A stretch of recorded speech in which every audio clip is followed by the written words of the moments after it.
ประเทศไทยให้ความรู้คู่ความสุขสถานีวิทยุกระจายเสียงแห่งประเทศไทยจังหวัดเชียงใหม่ AM 1476 กิโลเฮิรตซ์สถานีวิทยุภาคภาษาชาติพันธุ์แห่งเดียวในประเทศไทยที่มีความทันสมัยเชื่อถือได้สร้างอัตลักษณ์กลุ่มชาติพันธุ์สู่สากล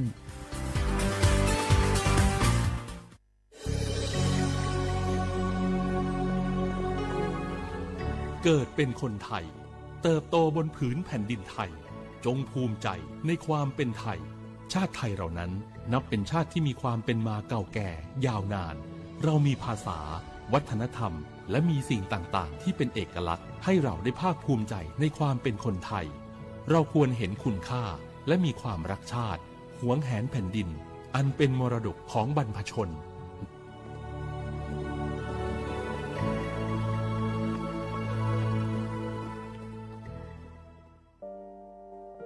งาฮือละหุยาชอจิทอกาไทยมีกือเวจอมอออีโลอาสะและไกเปวิทัปปะตองาฮือนิมาลูจาเวโยงาฮือมีเวออีโลแลมีจอมอเวอปาโลเกโลมุนอมาโคโลโกอีเปวิโยงาฮือเตกาเลเลกางาฮือมีจอมออีโลทะหะเวอคโลยอทะคาทากะดอนอเชตุโยงาออโตแลละหุชอจิเวอตาละหุคอเป้าเสมานาคาโบเพวิโย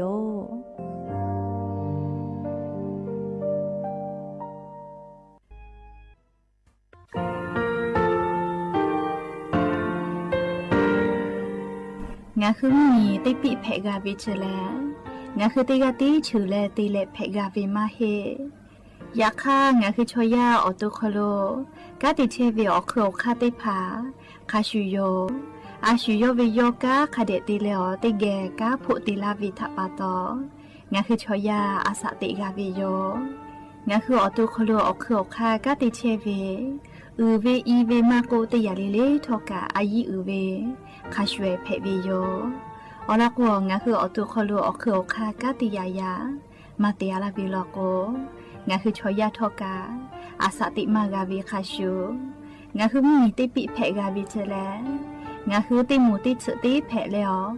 ติกาลิเลอาชุโยเวอวูปุตาเวกันติภาคาเสติเกคาเดกากาติเชวิทัปปะตอ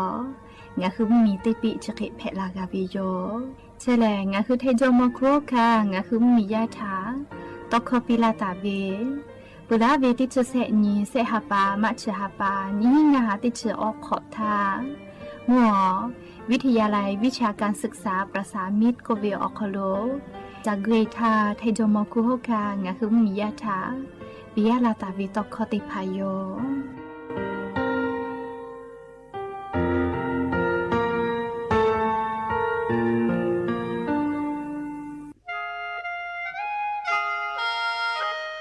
คณะรัฐมนตรีมติจอตาเวคาสนิชกอนิติชหปานิหิงาหาขอชิสขอวิอยาวคโล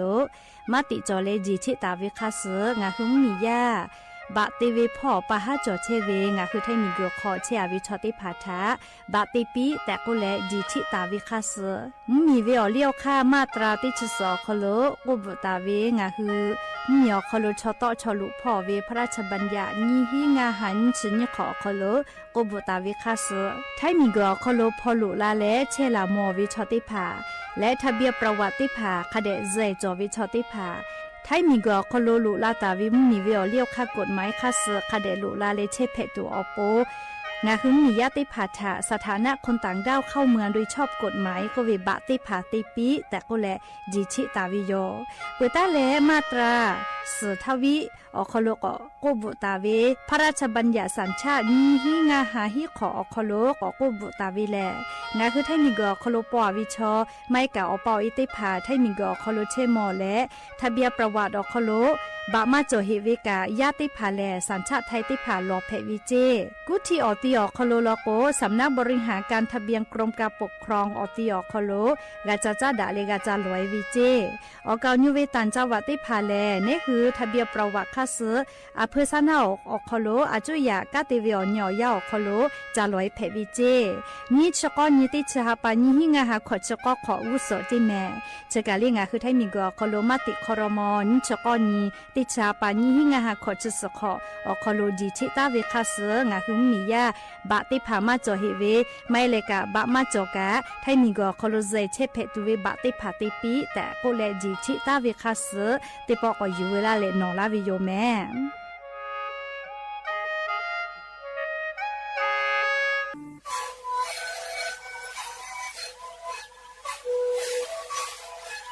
ชีวิตกูมันคือยาแก้เชื้อเวออกเข้าชิเลและหูเข้าตะกูออกทีจังหวัดที่ไหนเอ็มนาบา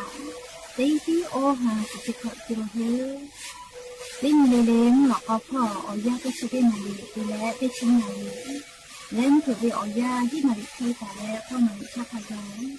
เล่นเล่นและหูคอก็เชื้อเวและงานและหูคอก็เชื้อสมานมาพาโบเมดิโซ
อบูดาจาวิโย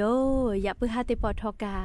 ดาจาวิออยาชติยาอคโลลิงาคือรายการอบุดาจาก็วิอคโลติปอกกามีลาแล้วโชป้าอุปาโลเชตาวิอวิอเนียราหุยาติพัทติแก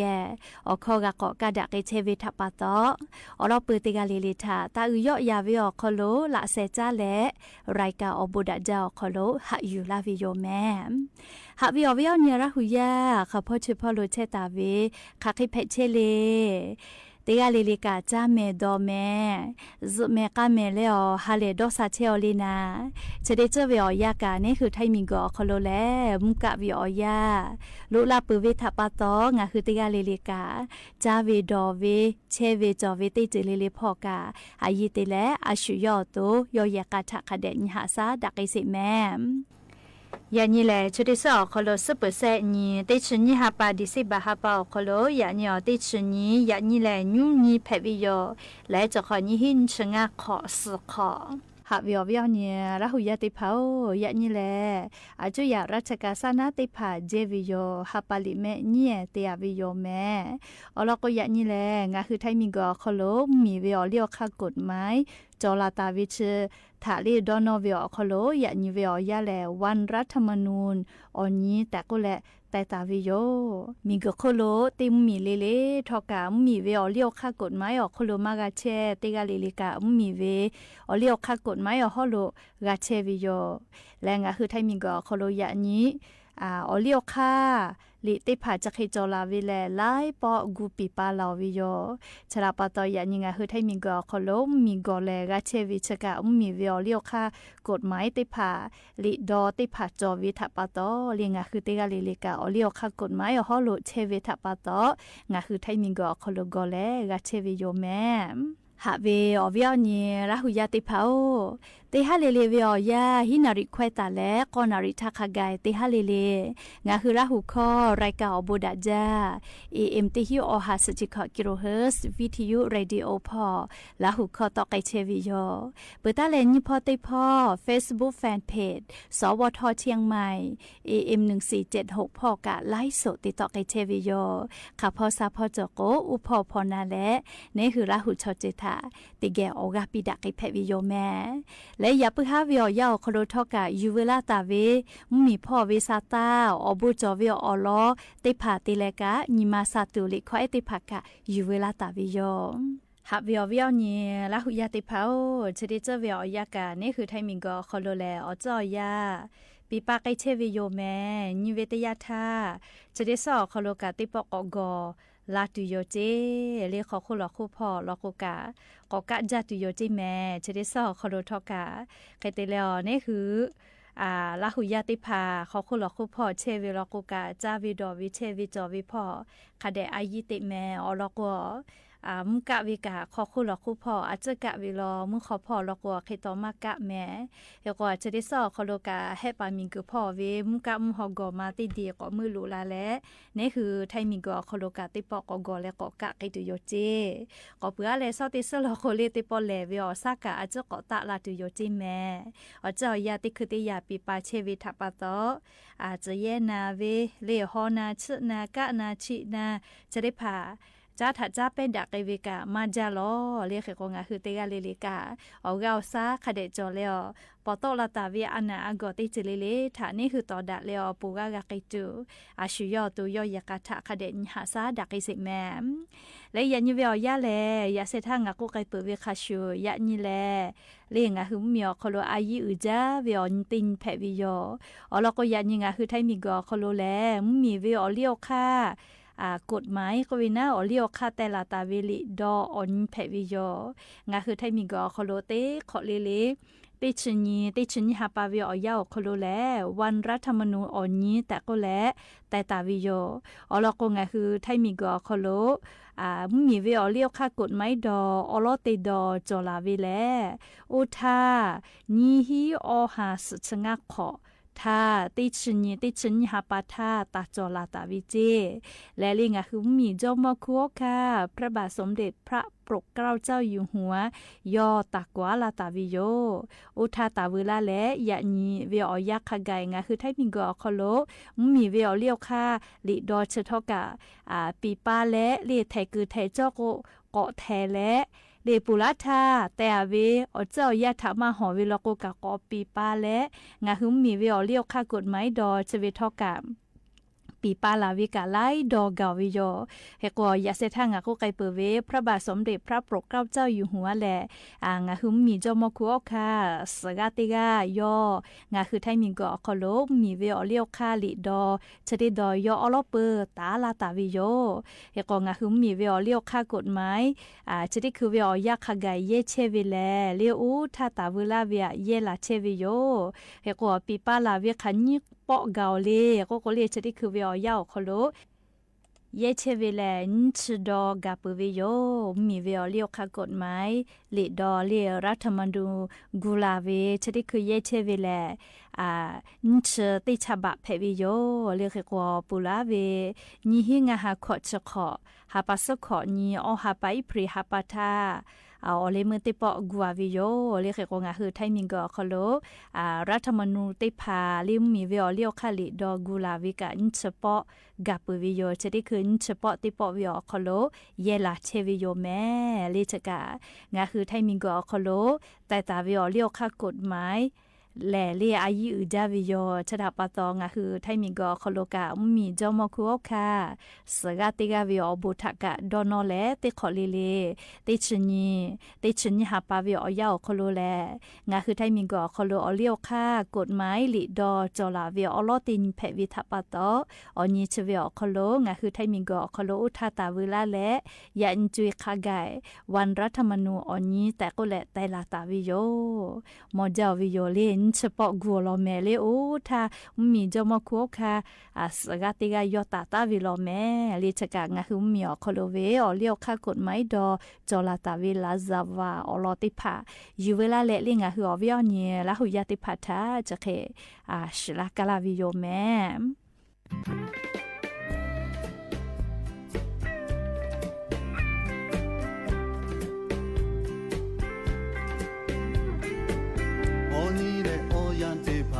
ပါခိုင်လေမဲပဲဝေချောဂောဒမေအာရဟာအေတေမာအလေယာတိဖာလူကိုခါချကရီချဲပဲ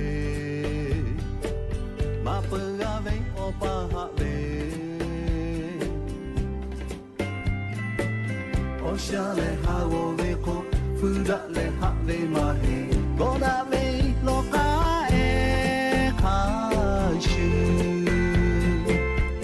เวียติพาลูกข้าไปกับข้าเชื่อพี่เวโอปาหะเป็นเวโกมาเปิดมุยเลมุจามาฟูยาติพาปองจูจาเชเวอามาฮาวเวตุตอหะเมยาติพาชูโลชูปีดู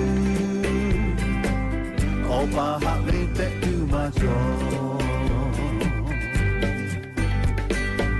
โอดีนี่ทรีเกปุเลหักตะเชเวทะโมโกโตชาเว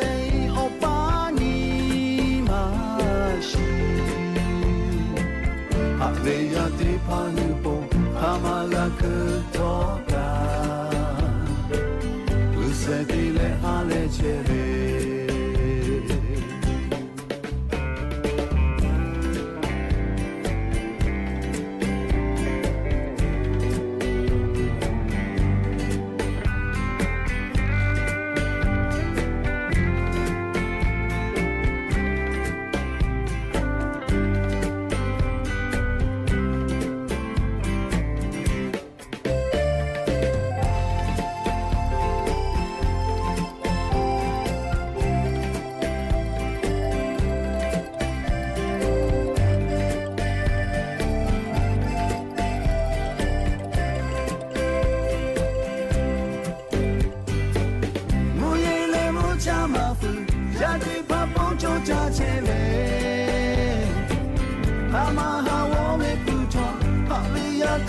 ชูโลชู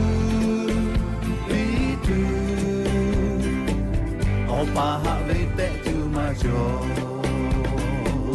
โอวินิติเกโปเล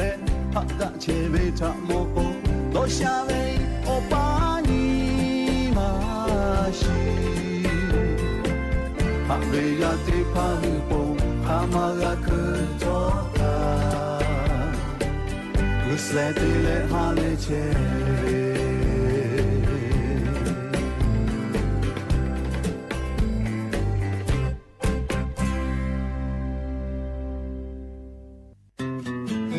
ชิติตาเจสัจจะพ่อเวอลอติพายุยันติปอทอเชซาโจซาพ่อเวอยาออกคโล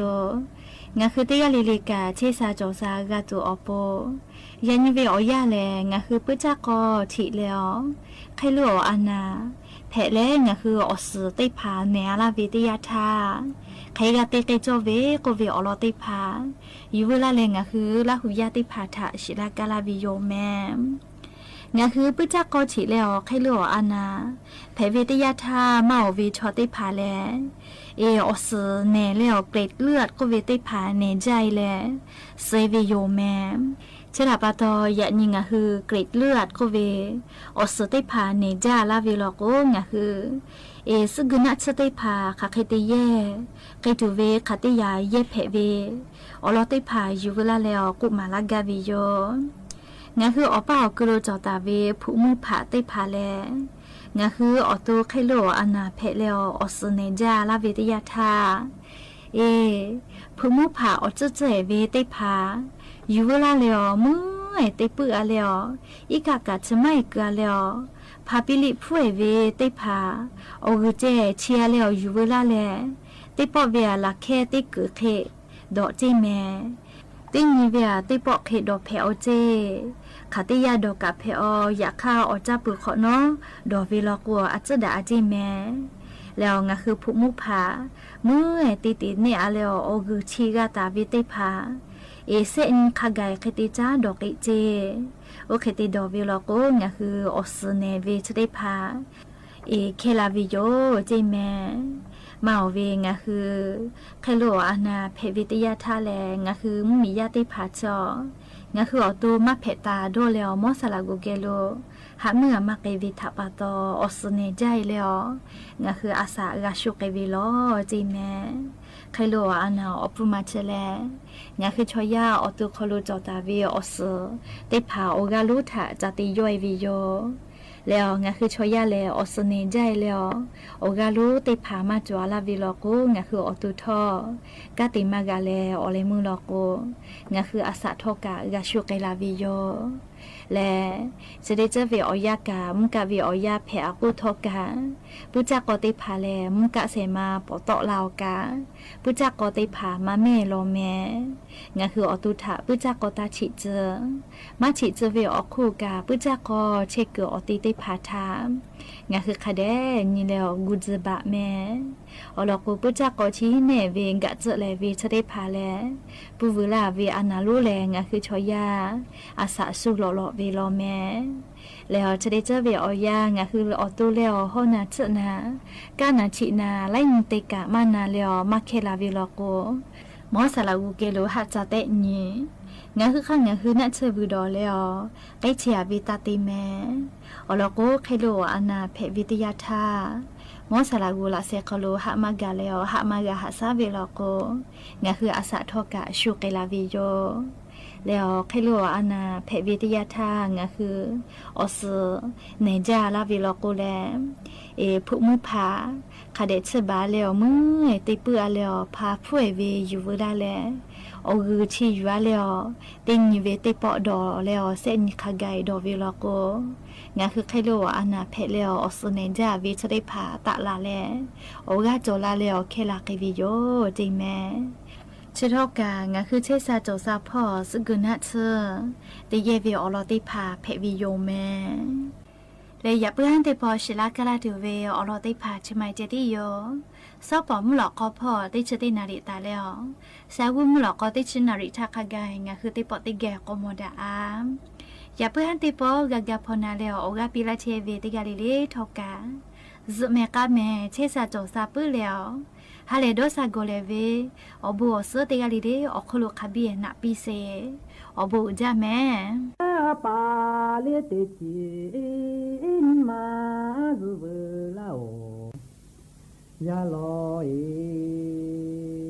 นอนูแม่ผู้พ่อผู้อาโซเล็มขอยันเวทีมาแม่หมูสุหมูอยู่เล่มโคเปื่อถอยจิมาโดนอแน่นูดาเวโอพี่เปิดถาโดนอทิ้งแกยาโดวียุยยาโอเดียมแน่ลอมบายันโกอาดอผู้แน่ไทยติดีเจเจอก็ปาแลเนอูยาอีเยเมื่อลาจิมานีทูแลจีเลมือขอติสายยะอูมาจีเลเนคาติเปยมาจีกุมลอสอคือดาเวมาโมเมนลาหูมาโอติมูวิอาบานาชีกูกากูเมอีคาโกเนดอลาอยู่ติสายโมกาติโตโกเนมาโกโตมายายมาจีลาโลเมนลาลีหูมาโอวิวเปดานาชีกูยามาเวจิมาเนคอยติเปยาอุเอทุนบุเมโซปอลีโซนาโกเนอูติเสยาทาลีโดกาตินเจยาโดวิเจยุมาลาลีหูมาเวโอผู้ลาสุเอตุเคลีเอ็นเบียตุเลโดเลทอยเนทาโดเลมาลือเมขอทามาใส่พอเคลีเอตินพอชาเนวูยาทาโกเวเลพอชาคาบีจกะบิยูเมนลาลีหูมาโอบีโอผู้นาโคตานาเทยูเมเนโซปุดาจิเลยาวูโทหันบุเมนาโทเลจิเลมือก็คือลาโปเนตาติไซยามาลาโอเมนลาลีหูมาโอวีชนก็ตูปืลายันเดือเนขอติมด้วยปูเนตางยาโกเลมาดาเฮสาสาคาลีปูปืเอทีลีเวเลเนยาโจโอบาลาจิคาปูเคบาตาลาเวยูเมโลนีลาลีหูมาวี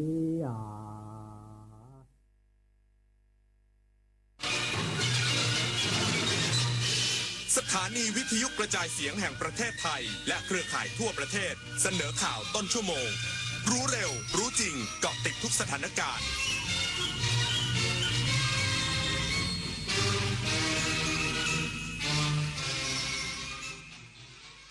รับฟังข่าวต้นชั่วโมง 21 นาฬิกากับผมบุญมาศรีมาศครับ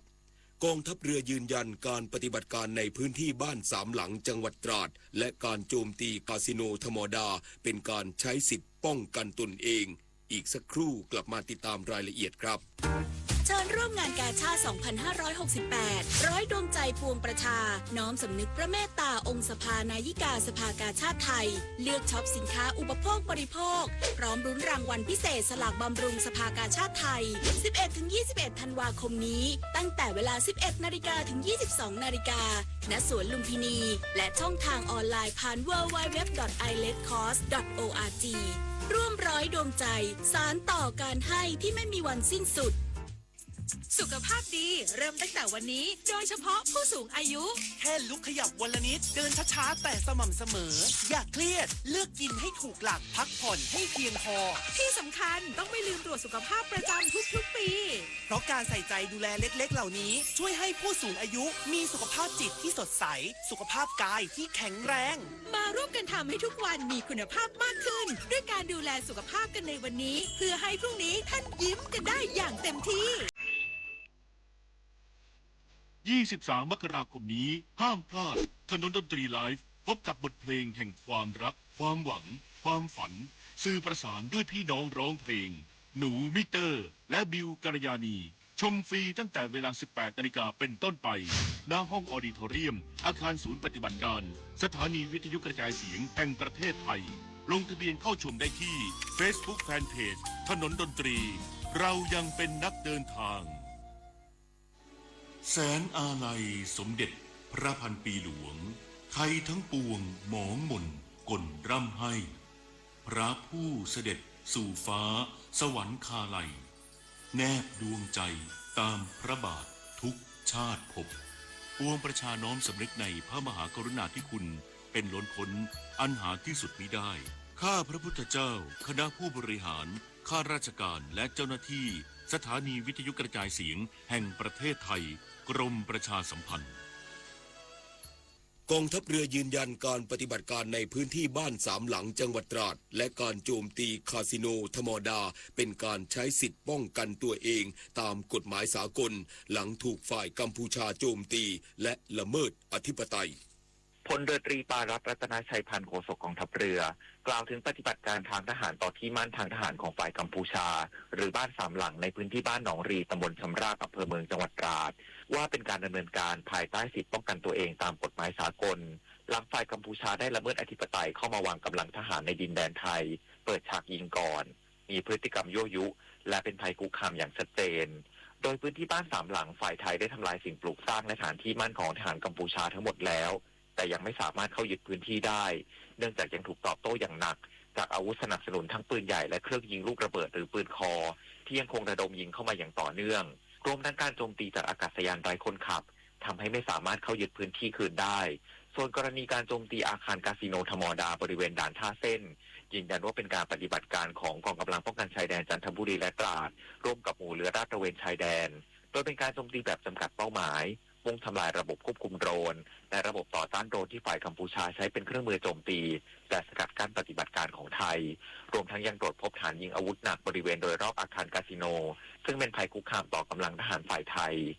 ปริญญวิทย์เปี่ยมสมบูรณ์รายงาน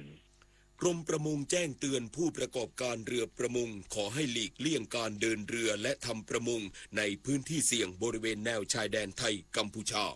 กรมประมงได้ออกประกาศจากสถานการณ์ที่เกิดขึ้นบริเวณแนวชายแดนไทยกัมพูชาโดยศูนย์ปฏิบัติการเฝ้าระวังการทำการประมงหรือ FMC มีความห่วงใยในความปลอดภัยของผู้ประกอบการเรือประมงจึงขอให้ผู้ประกอบการเรือประมงเพิ่มความระมัดระวังการเดินเรือและทำการประมงในพื้นที่ใกล้เขตแดนดังกล่าวโดยเฉพาะให้คำนึงถึงความปลอดภัยเป็นหลักและหลีกเลี่ยงพื้นที่เสี่ยงที่อาจเกิดอันตรายได้พร้อมทั้งติดตามประกาศและคำแนะนำจากหน่วยงานด้านความมั่นคงในพื้นที่อย่างใกล้ชิดทั้งนี้สามารถตรวจสอบพิกัดตำแหน่งเรือของท่านได้ผ่านแอปพลิเคชัน Fisheries Next หรือต้องการข้อมูลเพิ่มเติมสามารถติดต่อเจ้าหน้าที่ FMC ได้ตลอด 24 ชั่วโมงธนพร ปรุณฤทธิ์รายงานสมาชิกวุฒิสภาย้ำคุณสมบัติต้องห้ามของกรรมาธิการยกร่างรัฐธรรมนูญต้องไม่เคยมีส่วนเกี่ยวข้องกับการทำรัฐประหารนางสาวนันทนานันทวโรภาสสมาชิกวุฒิสภากล่าวถึงการพิจารณาคุณสมบัติต้องห้ามของผู้ที่จะมาสมัครเป็นกรรมาธิการยกร่างรัฐธรรมนูญนั้นว่าต้องไม่มีส่วนเกี่ยวข้องกับการทำรัฐประหารเนื่องจากประชาธิปไตยตรงข้ามกับเผด็จการการทำรัฐประหาร คือการทำลายประชาธิปไตยรัฐประหาร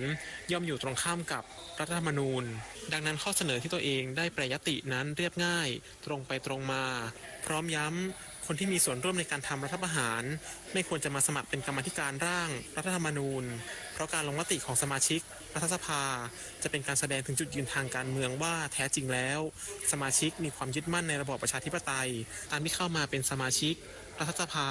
หรือเป็นเผด็จการซ่อนรูปซึ่งเรื่องนี้ประชาชนจับตามองในการลงมติของสมาชิกอยู่ชวนันท์มาลีรายงานจบข่าวบุญมาศรีมาศอ่านรับฟังข่าวครั้งต่อไปเวลา 22 นาฬิกาติดตามข่าวที่นำเสนอไปแล้วได้ที่ www.thainews.prd.go.th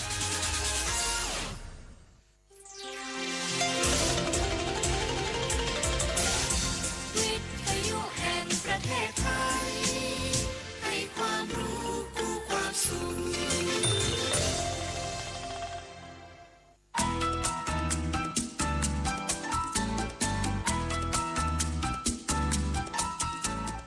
ครบครันด้วยสาระข่าวสารและความบันเทิงติดตามได้ในรายการสาระสารพันสถานีวิทยุกระจายเสียงแห่งประเทศไทยกรมประชาสัมพันธ์โดยชยนันท์แก้วกล่ำ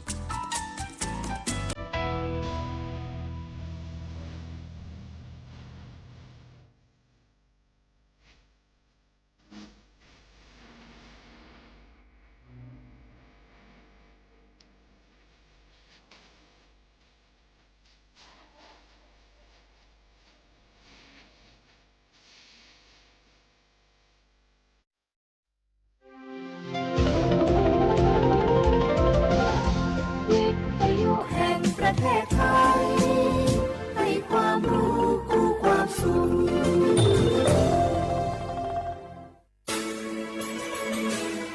สถานีวิทยุกระจายเสียงแห่งประเทศไทยจังหวัดเชียงใหม่ AM 1476 กิโลเฮิรตซ์สถานีวิทยุภาคภาษาชาติพันธุ์แห่งเดียวในประเทศไทยที่มีความทันสมัยเชื่อถือได้สร้างอัตลักษณ์กลุ่มชาติพันธุ์สู่สากล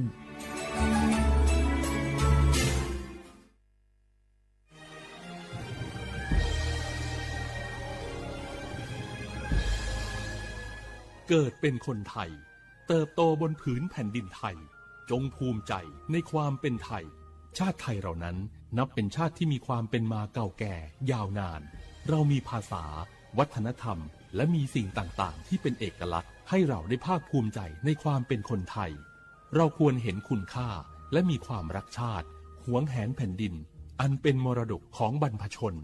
ร่วมภาคภูมิใจในความเป็นไทย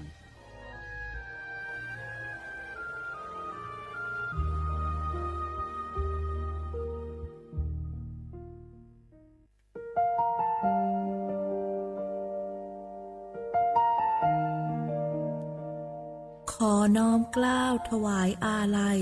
สมเด็จพระพันปีหลวงพระแม่แห่งแผ่นดินผู้ทรงเมตตาเหนือเกล้าขอพระองค์เสด็จสู่สวรรคาลัยข้าพระพุทธเจ้าข้าราชการและเจ้าหน้าที่สถานีวิทยุกระจายเสียงแห่งประเทศไทยจังหวัดเชียงใหม่กรมประชาสัมพันธ์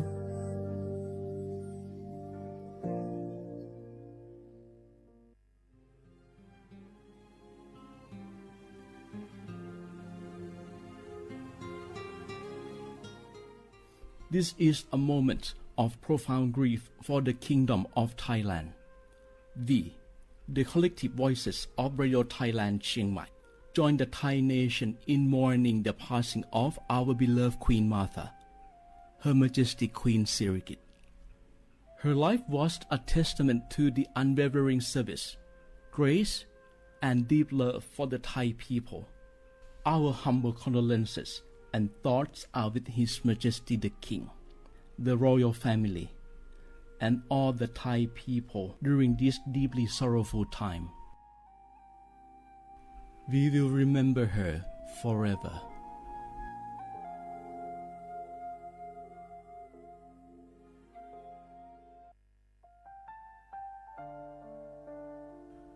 Adeur Thai มิขอส่งเผาอามาสมเด็จพระนางเจ้าสิริกิติ์ พระบรมราชินีนาถพระบรมราชชนนีพันปีหลวงค่อยตาโอดาเลียกาชายันดาชอเนมาอายออามามิขอเปียวเนไทยมิขอกะดูอาคาชอเจอกะดูเงเกเนลาหมายแอจิเชนีถามิเนนือมาละเควมาเงเลเชญาเธอมิเนอาดิมาโยหานาลูอายองเนเกเนโยเยบอเนมาอีนอายอมาโดอาดูเนโกเอียเนค่อยตาโอดาเลมิเนนือมาหน่วยสาวเนวอจอเกญาอาดิมาโยหานาลูอายองนือมาละเควโยจอนาลูเนเกเนโยเยบอชอเนมางามาอาเขาชอเจโยกานาลู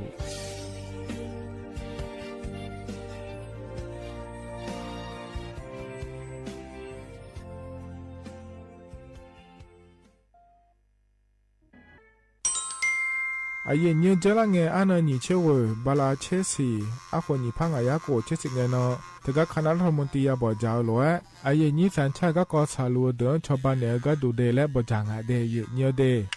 เธอก็ย้อมมาตรา17แห่งพระราชบัญญัติคนเข้าเมืองพศ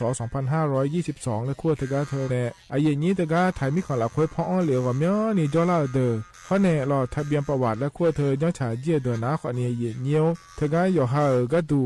การขอสถานะคนต่างด้าวเข้าเมืองโดยชอบด้วยกฎหมายและขั้วเธอเดินยาเมเจเดเยเนียเดเพราะแน่เยเนียวมาตรา7ทวิแห่งพระราชบัญญัติสัญชาติพศ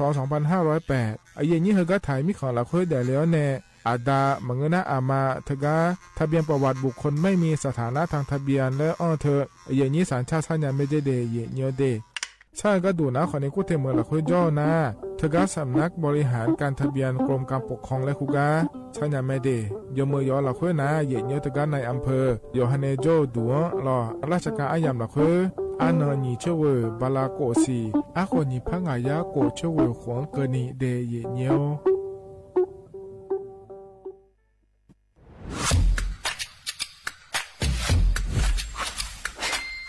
กลับมาแล้ววันนี้กับโครงการคนละครึ่ง plus รัฐออกครึ่งประชาชนออกครึ่งช่วยเศรษฐกิจไทยหมุนเวียนเติบโตถ้าเราช่วยกัน plus ต่อยอดให้เศรษฐกิจไทยเติบโตอย่างยั่งยืนด้วย5 plus plus ที่ 1 เพิ่มช่วงอายุผู้เข้าร่วมโครงการจาก18ปีเป็น16ปี plus ที่ 2 เพิ่มวงเงินใช้จ่ายจาก150 บาทเป็น200 บาทเพิ่มพลังซื้อของประชาชนเพื่อกระตุ้นการหมุนเวียนในระบบเศรษฐกิจฐานรากลดภาระค่าครองชีพ plus ที่ 3 เพิ่มสิทธิพิเศษด้วยการดูแลผู้ที่อยู่ในระบบภาษีให้ได้รับสิทธิพิเศษมากขึ้นเพื่อสร้างแรงจูงใจให้ทุกคนร่วมอยู่ในระบบอย่างโปร่งใส plus ที่ 4 เพิ่มโอกาสให้นิติบุคคลขนาดเล็กเข้าร่วมได้ให้ธุรกิจเติบโตเป็นกำลังสำคัญของเศรษฐกิจไทย plus ที่ 5 เพิ่มทักษะใหม่เพื่อพัฒนาให้ร้านค้านำความรู้ใหม่ๆมาช่วยเพิ่มยอดขายลดต้นทุนเรียนรู้เติบโตและปรับตัวไปกับเทคโนโลยีใหม่เพื่อสร้างเศรษฐกิจที่แข็งแกร่งจากคนละครึ่งสู่คนละครึ่ง plus ไม่ว่าจะสั่งข้าวคนละจานชาเขียวคนละแก้วขนมเค้กคนละชิ้นหรือหลายๆชิ้นก็ใช้ส่วนลดได้ทันทีสูงสุดวันละ200 บาทแถมใช้กับฟู้ดเดลิเวอรี่ก็ยังได้สำหรับประชาชนไทยอายุ16ปีเป็นต้นไปสมัครรับสิทธิ์ผ่านแอปพลิเคชันเป๋าตังวันที่ 20-26 ตุลาคม 2568สำหรับร้านค้าที่สนใจร่วมโครงการสมัครได้ผ่านแอปถุงเงินวันที่ 15 ตุลาคมถึง 19 ธันวาคม 2568 แล้วเตรียมพร้อมรับลูกค้าจากทั่วประเทศเพราะนี่คือโครงการที่คนไทยทุกคนช่วยกัน plus เพื่อให้เศรษฐกิจไทยโตไปพร้อมกันโครงการคนละครึ่ง plus ดำเนินการภายใต้เป้าหมายที่ชัดเจนของรัฐบาลในความต้องการกระตุ้นเศรษฐกิจลดภาระค่าครองชีพให้ประชาชนและยกระดับศักยภาพผู้ประกอบการไทยให้พร้อมในยุคดิจิทัลโดยยังคงยึดหลักความโปร่งใสตรวจสอบได้และป้องกันการใช้สิทธิที่ผิดวัตถุประสงค์ คนละครึ่ง plus เพิ่มพลังเศรษฐกิจไทยพร้อมโตไปด้วยกัน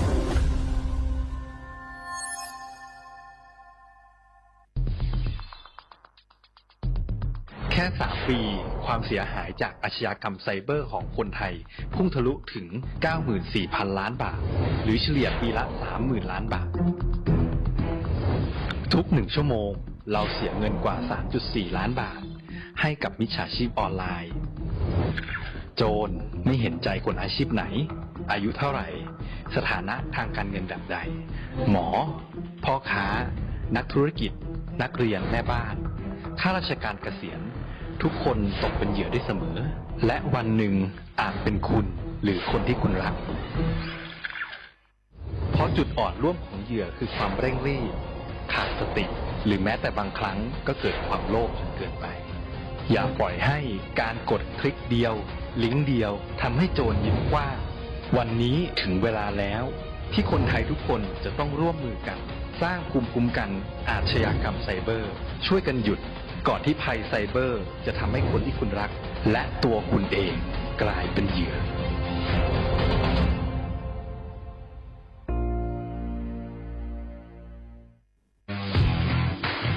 รัฐบาลไทยประกาศสงครามสแกมเมอร์รัฐบาลจึงได้ประกาศสงครามกับสแกมเมอร์ในฐานะที่สแกมเมอร์เป็นวาระแห่งชาติและในวันนี้ผมก็ได้ใช้โอกาสนี้มารายงานความคืบหน้าและเน้นย้ำถึงสิ่งที่เราต้องร่วมกันทำต่อไปรัฐบาลได้จัดตั้งคณะกรรมการอำนวยการป้องกันและปราบปรามอาชญากรรมทางเทคโนโลยีขึ้นมาโดยมีผมเป็นประธานด้วยตนเองเพื่อให้ทุกหน่วยงานทำงานไปในทิศทางเดียวกันเราได้มีการลงนามบันทึกความเข้าใจระหว่าง 15 หน่วยงานหลักทั้งภาครัฐและภาคเอกชนตลอดจนสถาบันการเงินเพื่ออุดช่องโหว่ทางการเงินและตัดเส้นทางเงินของกระบวนการอาชญากรรมเหล่านี้ให้สิ้นซากรวมพลังคนไทยต้านภัยสแกมเมอร์นายอนุทินชาญวีรกูลนายกรัฐมนตรี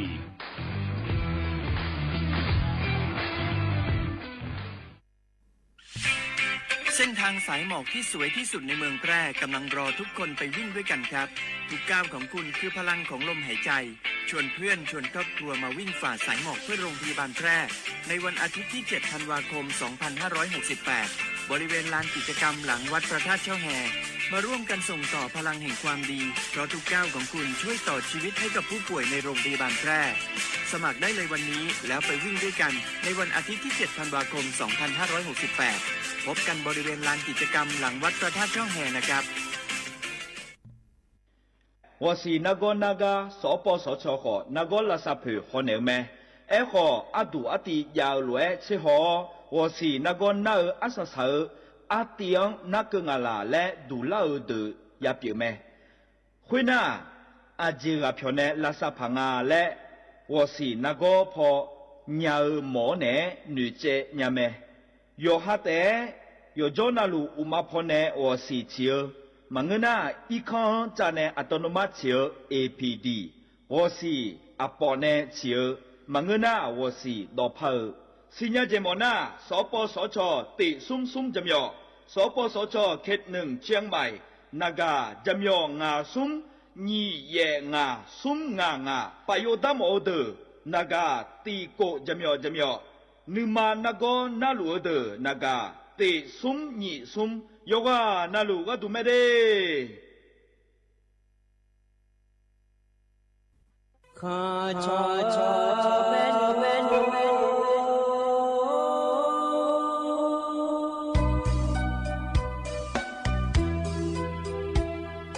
Dani cho pule nga do we tu ya ka ba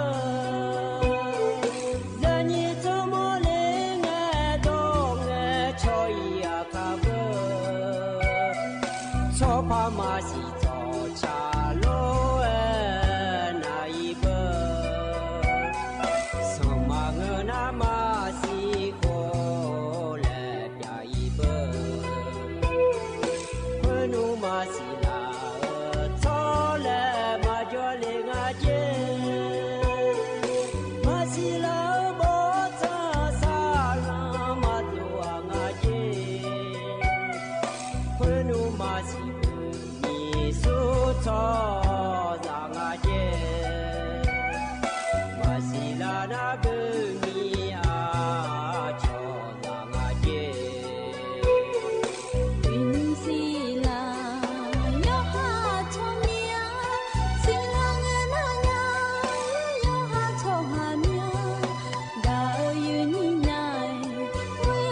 ချောမြ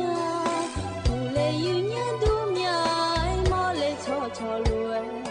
အာဒီဇာအညီဒီဖို့မကြလေဆုံးမရညာဝတိဒုမတာဇာညင်ချောကြလေအာဒီကလောင်ဟင်းမြဒီနာရမောကြောနေတောင်းငယ်ချောတာမဟဲ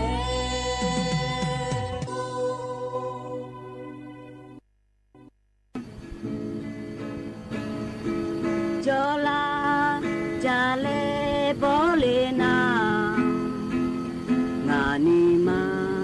zoma eni shanya no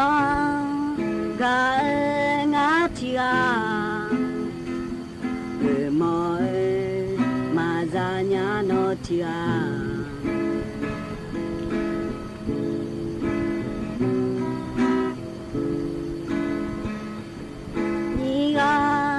ga ho jo yang la cha ho la kha che ta ni ti zi de za sha do abu no ado a emelo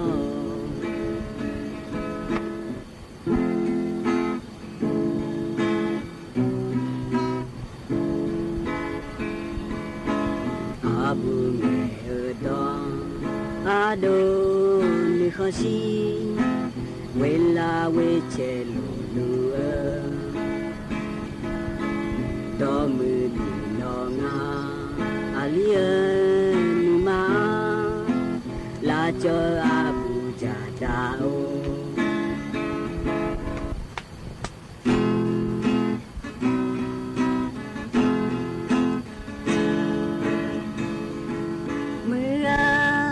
cha nó nhà phiêu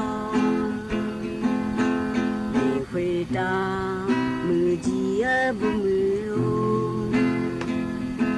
đi khá mà xí nhà ngã chia đi khuê ta gạo dê hư rồi xa nhà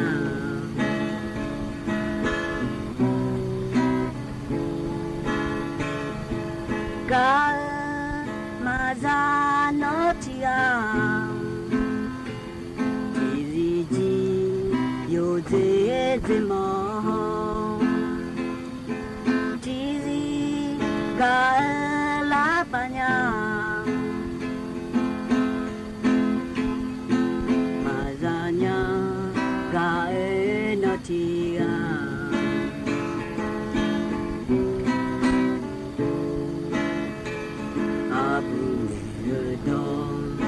ado ni khashi we la we che lu do mu mi no nga alia ni ma la cho abu ja da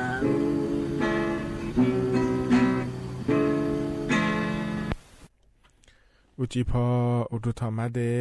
ยินี่มีของยาอยู่อ่ะนาลุแน่ยิเนียวนุ่มจิกแกล้อยิเนียวยอนนาลุรอยาถอนเจือล้อ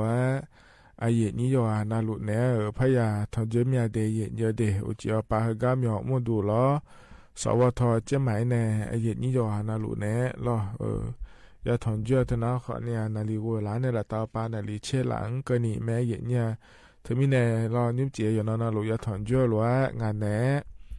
อายุเชื่อมือแน่ที่ขอหลวจอดามาเย็นเนียวเย็นนี่ว่านาลัวจันเทนนะหันจะแม่เย็นเนี่ยอีนอนาลอยเย็นเนียวราชการปากว่านาอันเนอฉันเล่ามีแน่แล้วเลยเนี่ยเย็นนี่เทียนะว่านายนาดาแม่เย็นเนียวงมโดขวเนี่ยรอราชการอันเนออาย้ำหัวเลยรอโยหืออันเนอหัวเลยฉันเล่าหลวว่านายนามาเดที่มีในยุ่มเจียอายาจอนฐานในบิดาเดยเย็นเนียวอายาจอนฐานในบิดางาลาแล้วรอเย็นเนียวเย็นเนี่ยจอนารู้จังเทนน่าหันลาหลวยน่าหันจะแม่เย็นนี่นะก็ต้องเชื่อก็มารอต่อชามเบียวแล้วก็เย็นเนี่ยพอเนี่ยบินหาดามาเดจะกะอากาศด้านนั้นในบิชิบิกามาเย็นเนี่ยหรอมีในจังเทนน่าหันจะแม่เย็นเนี่ยนิ่มเจียที่เขาหลวยจอดามาเย็นเนี่ยหรอนิ่มเจียกางาก็แหลมถ่ายหัวหน้าขอเนี่ยท เธอจีบาเยอะรอดออายามเธอไทยมีขนาดอายามบอกว่างาเดยเนี่ยเดดอขอเนี่ยรอเยเนี่ยเธออุจจาอายามละค่อยน่าจีบาเนี่ยเบียกาเซกาดัวน่าอายามบอกว่าบีดองอาเทยเนี่ยเราเธอมีเนี่ยจะลงงานเลยอีจังเฮกับบัวหลังเฮรอเยเนี่ยจะกาอากาศด้านนั้นบิสิบิกามาเดยเนี่ยเดมีเนี่ยจนทั้งเนี่ยนะหันยังไม่เนี่ยจีบาเดิมมายืนในดอเดิมจะฉันยาพายยังหาจ้าหลวงรอเยเนี่ยเดก็เนี่ยนะเยเนี่ยอันนั้นจะไม่จะกาอากาศด้านเนี่ยมาเยเนี่ยยุ่งจีเฮกาเยเนี่ยนะทอนเจอรอเยเนี่ยอเดียอาคาอันนั้นนะเยเนี่ยอินนั้นนะขอเนี่ยโยที่นั่นฉลางะเดยเนี่ยเดบลาสีนะขอเนี่ยเช่นยี่สิอาขอนะเซที่ขอเยเนี่ยไทยอันนั้นอินาวันพุธอันนั้นเชบลาสีนะธันวาคมอาขอนะนิพังอายาโกชีเดยเนี่ยเดนะขอตัวละตัวละเยเนี่ยทอนเจอยุ่งจีอายามหลักเดยเนี่ยกังกันก็ก่อนแหลมท้าเมจะการนั่นมีนายล้อแต่ชาติบุมเล่พนักดามาเยเนี่ยกาญาและงาลาก็อินเดลาญาและชาติชาติอายุบุดอนและชาติชาแม่เยเนี่ยที่ขอร้อยนะฮะเบียดามา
อาแต่ก็พอในบินาหาดาดชาแต่ก็ทบยุมนาเราเนี่ยอายุบุดอนเนี่ย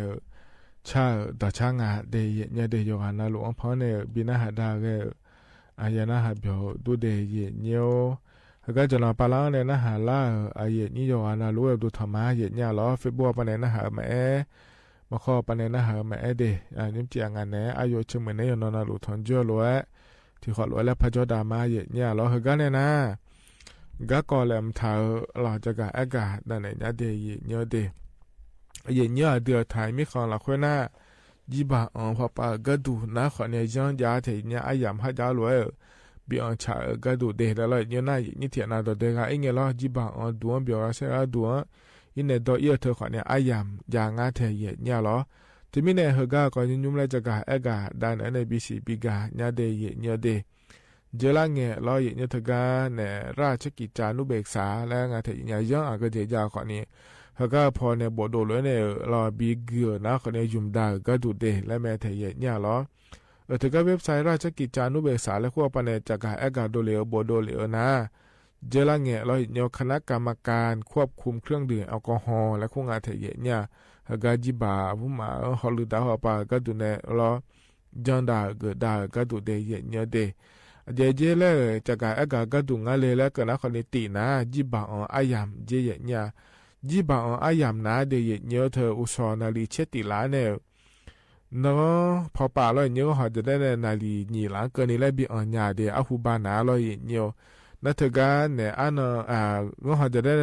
นี่หลังเนี่ยงานหลังเกินนี้น่ามาบีอาหูบานาเจลังเนี่ยเราเลยนี่ขอเนี่ยอินุมนะเราเนี่ยเธอก็เธอยามละคุยขอเนี่ยบีอันยาเดียแล้วตัวจังดังงาเทียเนี่ยเราที่เช่นเราอยู่หัวเจียเนี่ยยังก็น่าเดียเนี่ยเดียเธอมีเนี่ยเราเลยอย่างนี้เธอเนี่ยอินยุ่มนะเราอย่างเดียวเอาหูบาดเจละเงี้ยก็เขาจะได้ในนี่ละในงานละก็เลยมาบีเธออินยุ่มนะอันยาละง่าเดยเนี่ยเดเขาในใจที่ยามนะเขาเนี่ยย้อยเงี้ยนาลีงานละในอุจินาลีเช่นยี่หลังก็นี่และงานในอย่างนี้เธอมีเนี่ยอันนั้นแบบกันเนี่ยเขาเกิดนะที่นั่งก็ดูนะเราอย่างเดียวอุศนาลีเชติละในหุบะอุจิเราอุจิเอาปานาลีเช่นยี่หลังก็เนี่ยอันยาง่าเดยเนี่ยเดเธอจีบังอันเดเราอยากสิญาก็ดูเดแล้วจะกะอากา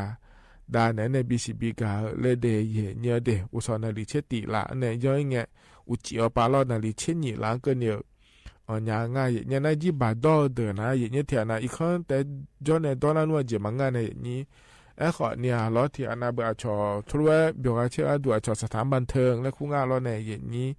จีบอันดูแล้วเดี๋ยวจะต้องจีอันนี้จีบหัวมาอันกาโลเดี๋ยวเช้ามาเช็บยอนเนี่ยก็จีบหัวมาอันดูโลเฮาโลกันนะเดี๋ยวเนี่ยเดี๋ยวอันนั้นเป็นไงนะอุจินาลิเช่นนี่ละเบียร์ละนะย้อนรูบีนาเจียนอีกคนเบียวเยอะเลยถ่ายเนี่ยคนนี้ย้อนก็ยุ่มดาวเฮาก็นาเดี๋ยวเนี่ยเราเธอเนี่ยจีบอันอายามนั้นนาลิเช่นนี่หลังเกินงั้นเนี่ยอุจิเอาปาล้อนั่นถ้าการเนื้อเนี่ยดอดน้าคนเนี่ยนาลิทีละตามมาบีเจอีเจที่มีเนี่ยเราเห็นเนี่ยเช่นอย่างหลังก็นี่อ่อนยาน้าคนเนี่ยนาลิทีละและพระบีนึ่งยาง่าเดยเนี่ยเดเฮน้าคนนี้เธอดอดแต่ก็ปาบีมือดาราก็ดูเดแล้วยังเขาก็ฮัลโหลยุ่มดาง่าเดแล้วจะกะอากา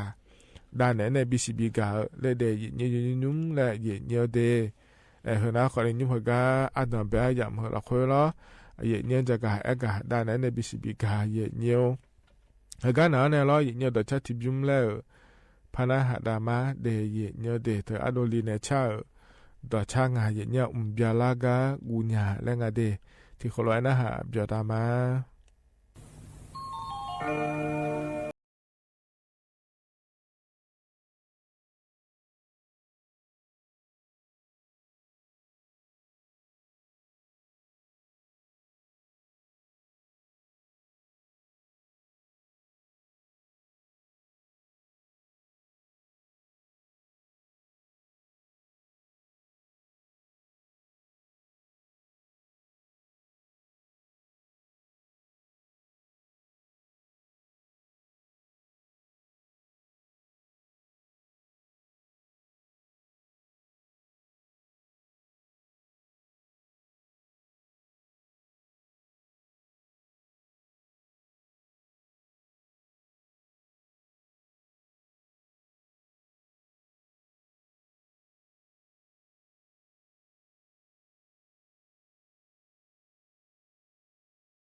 เท่านั้นต่อชาเจจิบยุมเยเนียพอในบินาหดาลอเยเนียยานาหบยอดูเดเยเนียเด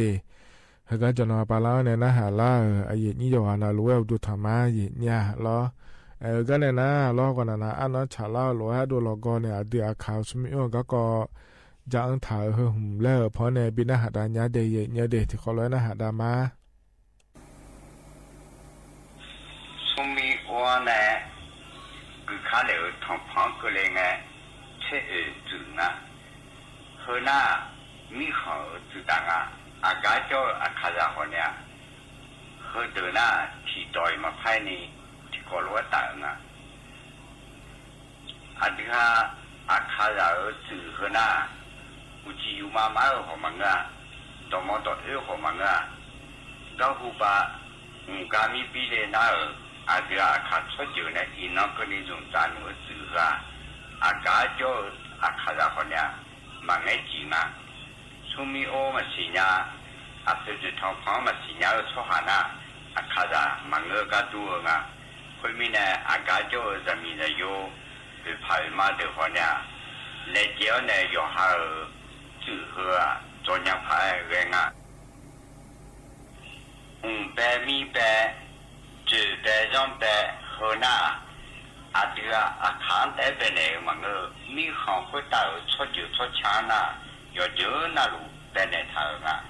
อาเดียอาคารเป็นในเลยอาเธอมีเนี่ยไงอาจารย์ของไงอาจารย์กุหลาบจ้องอาเดียอาคารทอนมือร้องหัวหน้าอาคารชดอยู่นะอาคารมีจุดตัวอาคารตรงเงี้ยอาคารร้องถอดได้และพี่เนี่ยเลยมีเนี่ยยกข้ามาถอหอยกช้าถอหน้าชัดเจนไหมยูมีข้าสักขาอายังชัดเลยนี่นอนราเดเด็กก็ชัดเลยนี่ชั่วโมงชั่วเดือนอาคารร้องก็ตาเลยนะข้าแต่อาเจมาปีคันเนี่ยอาชีพช้าและเพียวนอนราเดชัดเลยนี่บินเลยหมดเนี่ยนอนราเดน่าก็หูก็นอนถอดขาเลยน้องเคยมามือมาจางอะไรมั่งก็หูรถถอบย้อนหน้าแต่เย็นแต่ก็หูรถมาดูเจ็บก็หูรถมาดูเมียนิ้วสักขานอนราเดมาทะเลงนิ้วเขาการนอนราจูคือแม่จืดเขาหน้าสมัยอ้วนเนี่ยทำพังก็เลยไงเชื่อจืดเชื่อจืดทำพังจะยามาเขาหน้าเนี่ยเขาชอบมาต่างกันดีนักขับพอสิคือไม่ใช่พอหนีคือแล้วตัวเนี่ยนักขับพอเนี่ยละตัวน่ะไม่ใช่พอชอบละตัวแล้วเนี่ยเขาชอบมาต่างมาที่มาต่างเนี่ยจ้องคนมีเนี่ยอาจจะอาคาราจืดเขาหน้ายูงาเชื่อจีจะย้อนเนี่ยกูเชื่อจีมันย้อนเลยนี่คือขันจ้องลงมาอาจจะอาคาราลอยจืดบ่อาจจะชนะเขามีอยู่ขนาดที่จะไม่มาเดือดแล้วเอ็นยังคนมีเนี่ยอาจจะอาคาราน่าคือการจ่อหัวเนี่ยยอหาจืดยอหาไอ้เรื่องนี้ชวนยาพายยอหาชดอยู่ชนชา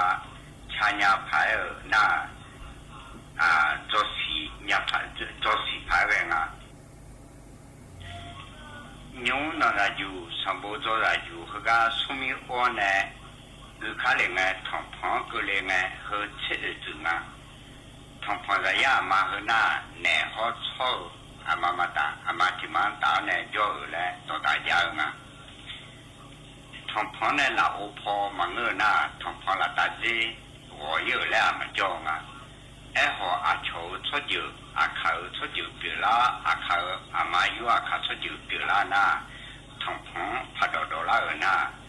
ยมยาจูยมยาชาดอลลาร์จีจ้องยุงทองพังสมัยโอเนี่ยคือเขาเลยไงอาดูยุงเด่นหัวเสียงสอกเลยน่ะงาเชื่อจีจะ要过เชื่อจีอาจูมันย้อนเลยนี่จ้องลง后面呢，阿对啊，卡拉尔走路好路白米比嘞那，出就出钱比呢要比讨嘞是吧？要对我走平嘛，阿对啊，后面我那个卡了，牛带路啊，车里带你去看来哈，到中到带路多啊，我就妈妈和嘛个，到么到这个嘛个啊，妈妈呢，面女莫啦呢，莫考莫啦呢，妈叫你一那个你从站我啊考子啊，家咪比嘞呐，啊分别呢白儿他，错就错强。白内儿他啊个节错就那啊个节没吃多啊个节做了啊个节让拖的来要就要查那路白嘛啊这个看错就的呢只带么个啊看热闹啊看多了啊看没吃多啊看让拖的来比内了咪呢要好只要好新娘呢要好让要好他嘛别你拖拍外面嘛别你拖来挨他刚好日落拖那那个的嘛差点啊后面呢出毛出下就哎牛儿那个牛儿啥看差点呢要看嘛拖呢啊就要他差来拖那个的我说呢拍啊就要路来比拖那差点么来里面啊对哈啊看着那个感觉好出就出差娘呢要好让用要好要每种鸟呢，要出酒米呢，啊个一个那个好要好出酒啊，起皮起毛和啊为啊么他是出毛出汗他是和嘛别扭，弄啥酒哎，要么哎你马下到呢比头大概毛面，啊前面呢来哎，后个牛那啥的哥和那，出面我呢同旁个人哎。切子嘛，切子和我那啊个干叫啊卡好呢，用啊老母母叫老母叫妈母叫啊干叫太母叫好呢，几多嘛拍你有啊那路，这个才叫啊，啊这啊卡拉儿子和我那，啊切子这样呢，我切子啊嘛鸟来你个看叫面子啊，后面呢，刚咪比的那。啊，特别呢，啊，这样比呢了，这啊，这比呢了，这比呢，哎，然后跑了，我们在行哎到有门叫啥多，让啊，这个卡扎，啊，这个卡扎呢，这包啊就咪呢，刚咪比的呢，啊，特别呢，本来他啊，卡这啊，卡我和呢，嘛眼里找个牌人啊。啊，这啊，他那儿子头呢，我只有妈妈和么个，到么到二和么个，要好出就出茶要没茶鸟，啊，为啊没要没茶鸟呢，要好爬康大儿穿个路来，啊个么就好你个大个这鸟，要对么啊靠子提头啊，家咪比嘞呐，白米白。这白上白头呢，啊这个啊看呆么个有脚那路，白头比那头样啊。后面呢，要看嘛头和呢，要擦头呢，擦没来弄那就好，必须毛病。啊这个啊看然后呢，啊靠出脚呢，啊靠倒苗，啊靠没最多，啊靠我是火头的来，白呢。后面呢，要下出脚比呢的，我上火头呢，要看嘛头和呢，要擦擦嘞，牛儿那个，牛儿啥看擦嘞呢，头呢没得没。ธนาคารนี้เดียขาก็ก็ละอโดแล้วก็เนี่ยจะอันถ่ายเหอเพราะในปีหน้าหาดาเดียเยอะเดียกันเอาเนี่ยที่ยุ่มเลยพนักหาดามาต่อชาละอโดจะหล่อเนี่ยเช่าต่อชาไม่เดียที่เขาร้อยนะหาเปียดามาเยอะ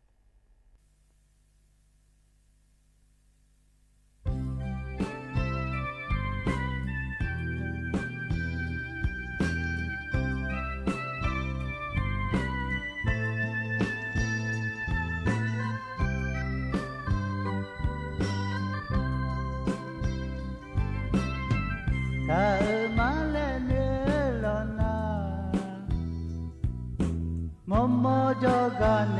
มโอยเปมีกาลมัมมาติกานา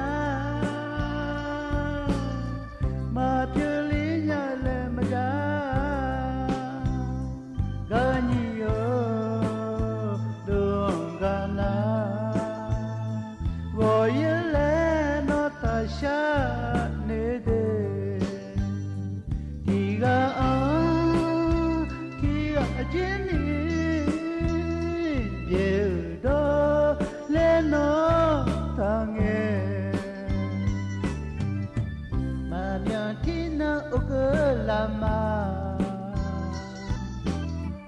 Ania dong galona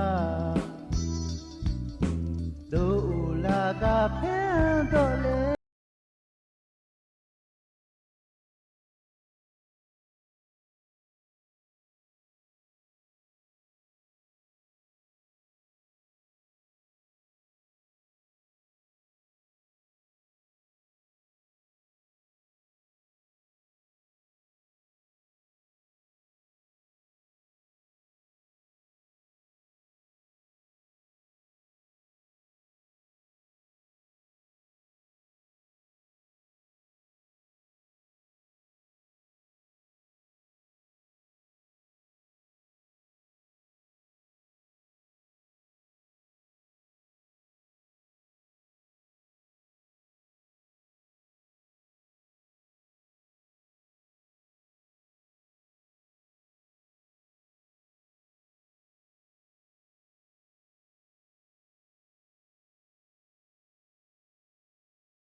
เธอนะต่อชาใจที่บุ้มลอกาเยเนียพอในบินาหาดาเด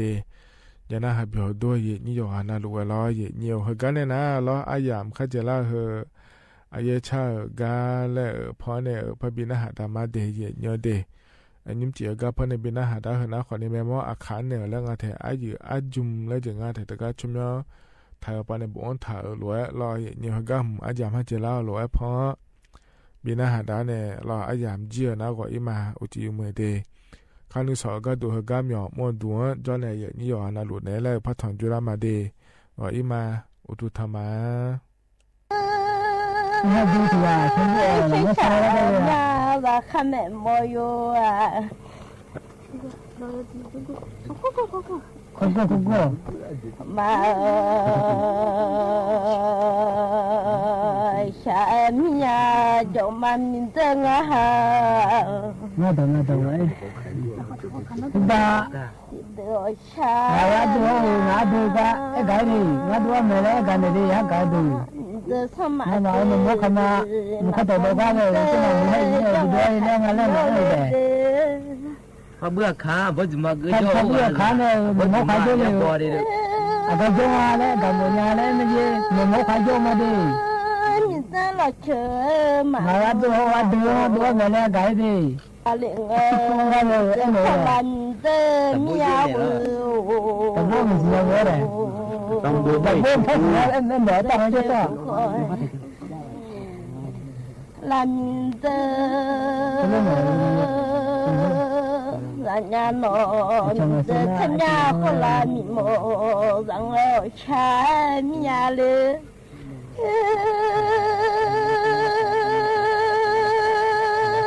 như ta không mà de mà bỏ thì gì nó mà bỏ lo chơi thì gì nhau nó mà apa bang ya? Dengar. Mai làm gì hậu anh nhớ cho nghe mày nhìn từ nhau hoa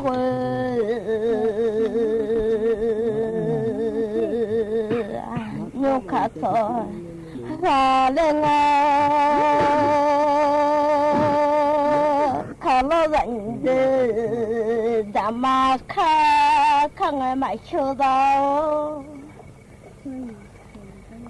lo mặn ta nhau như thu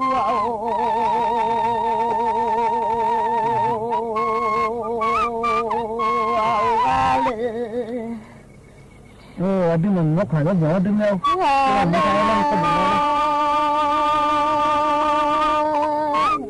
mi deng hati ga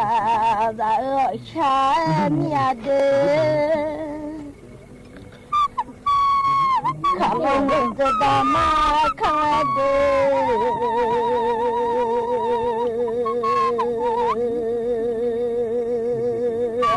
kalong de da ma ka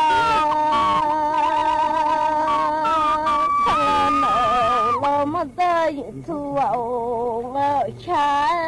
mía lơ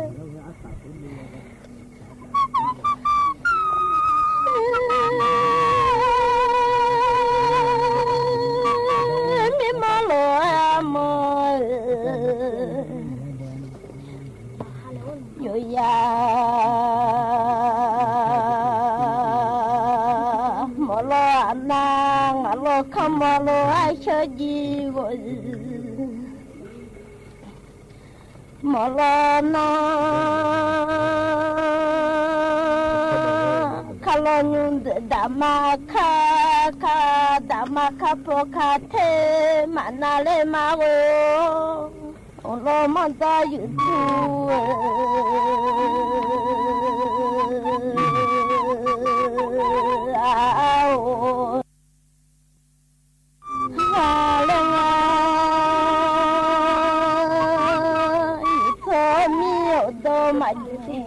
le ma ra khame moyo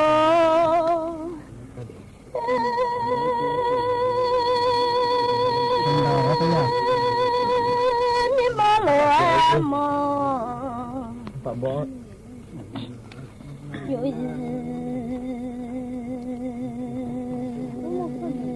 mo lo ana kamalo ashaji wo Morona kalonyun damaka kangale jode kapokate manale nide Olo manda yutu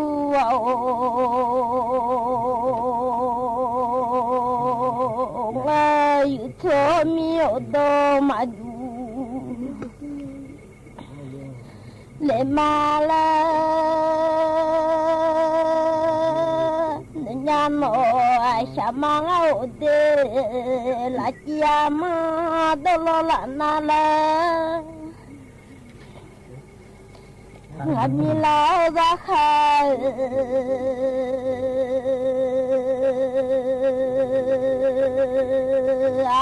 ashado Lano jada ma kapo kate mana niga chopo shote na malan jade ngachani ashe po shote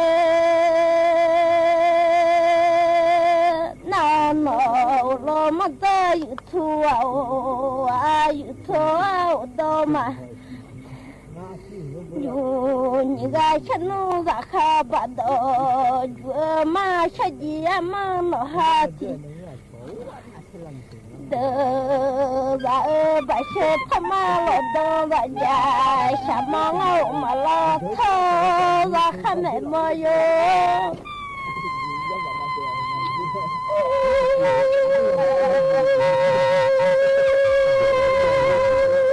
mi danga mi o mala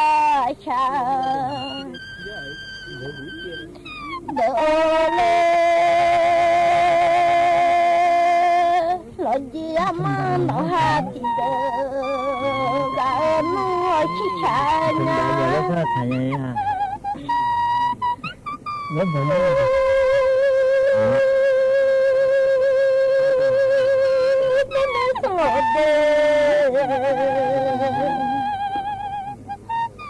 Lekia todo gale,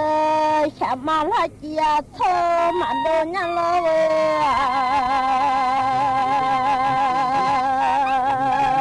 Anjengaulah kia to mandonya no sungile zakasha dongalewe. ยีลาจะขายชามาโดนญาลจียมันหาจิเดจะเอ็นมาเดมิโซเดจะขาดทอดลอยเลจะราคาทอดลม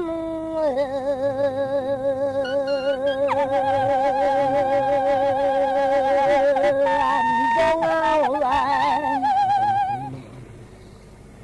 ข้าทอดลม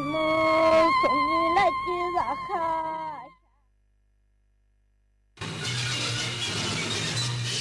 สถานีวิทยุกระจายเสียงแห่งประเทศไทยและเครือข่ายทั่วประเทศเสนอข่าวต้นชั่วโมงรู้เร็วรู้จริงเกาะติดทุกสถานการณ์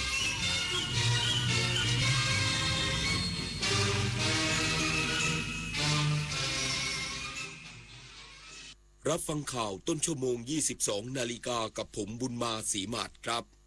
สหรัฐอเมริกาส่งมอบ4โบราณวัตถุประโคนชัยจังหวัดบุรีรัมย์อายุกว่า1,000 ปีคืนให้กับไทยอีกสักครู่กลับมาติดตามรายละเอียดครับ พบกับเทศกาลสุดยิ่งใหญ่แห่งปี Princess Cup Thailand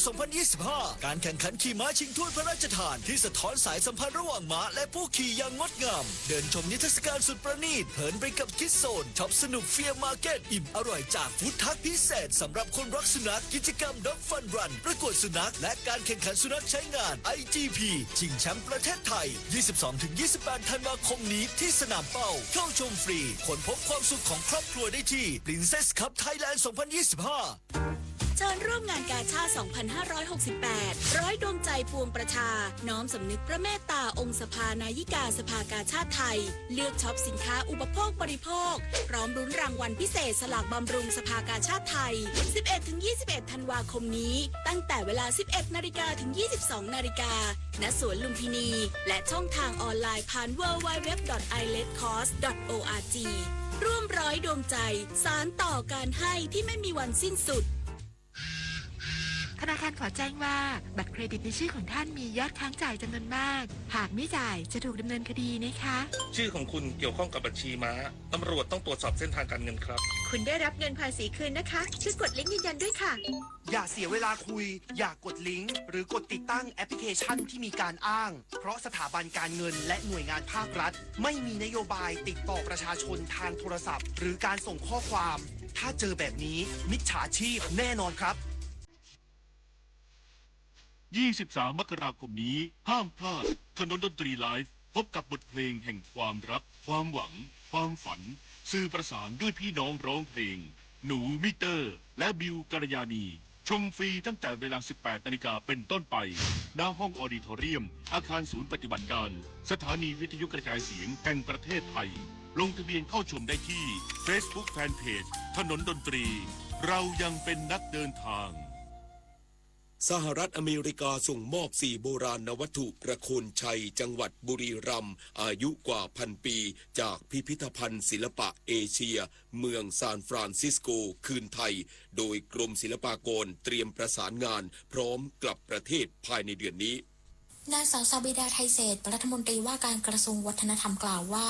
พิพิธภัณฑ์ศิลปะเอเชียเมืองซานฟรานซิสโกสหรัฐอเมริกาได้จัดพิธีส่งมอบโบราณวัตถุประติมากรรมสำริดกลุ่มประโคนชัย4 รายการคืนแก่ประเทศไทยโดยมีนายสุริยาจินดาวงศ์เอกอัครราชทูตณกรุงวอชิงตันเป็นผู้แทนประเทศไทย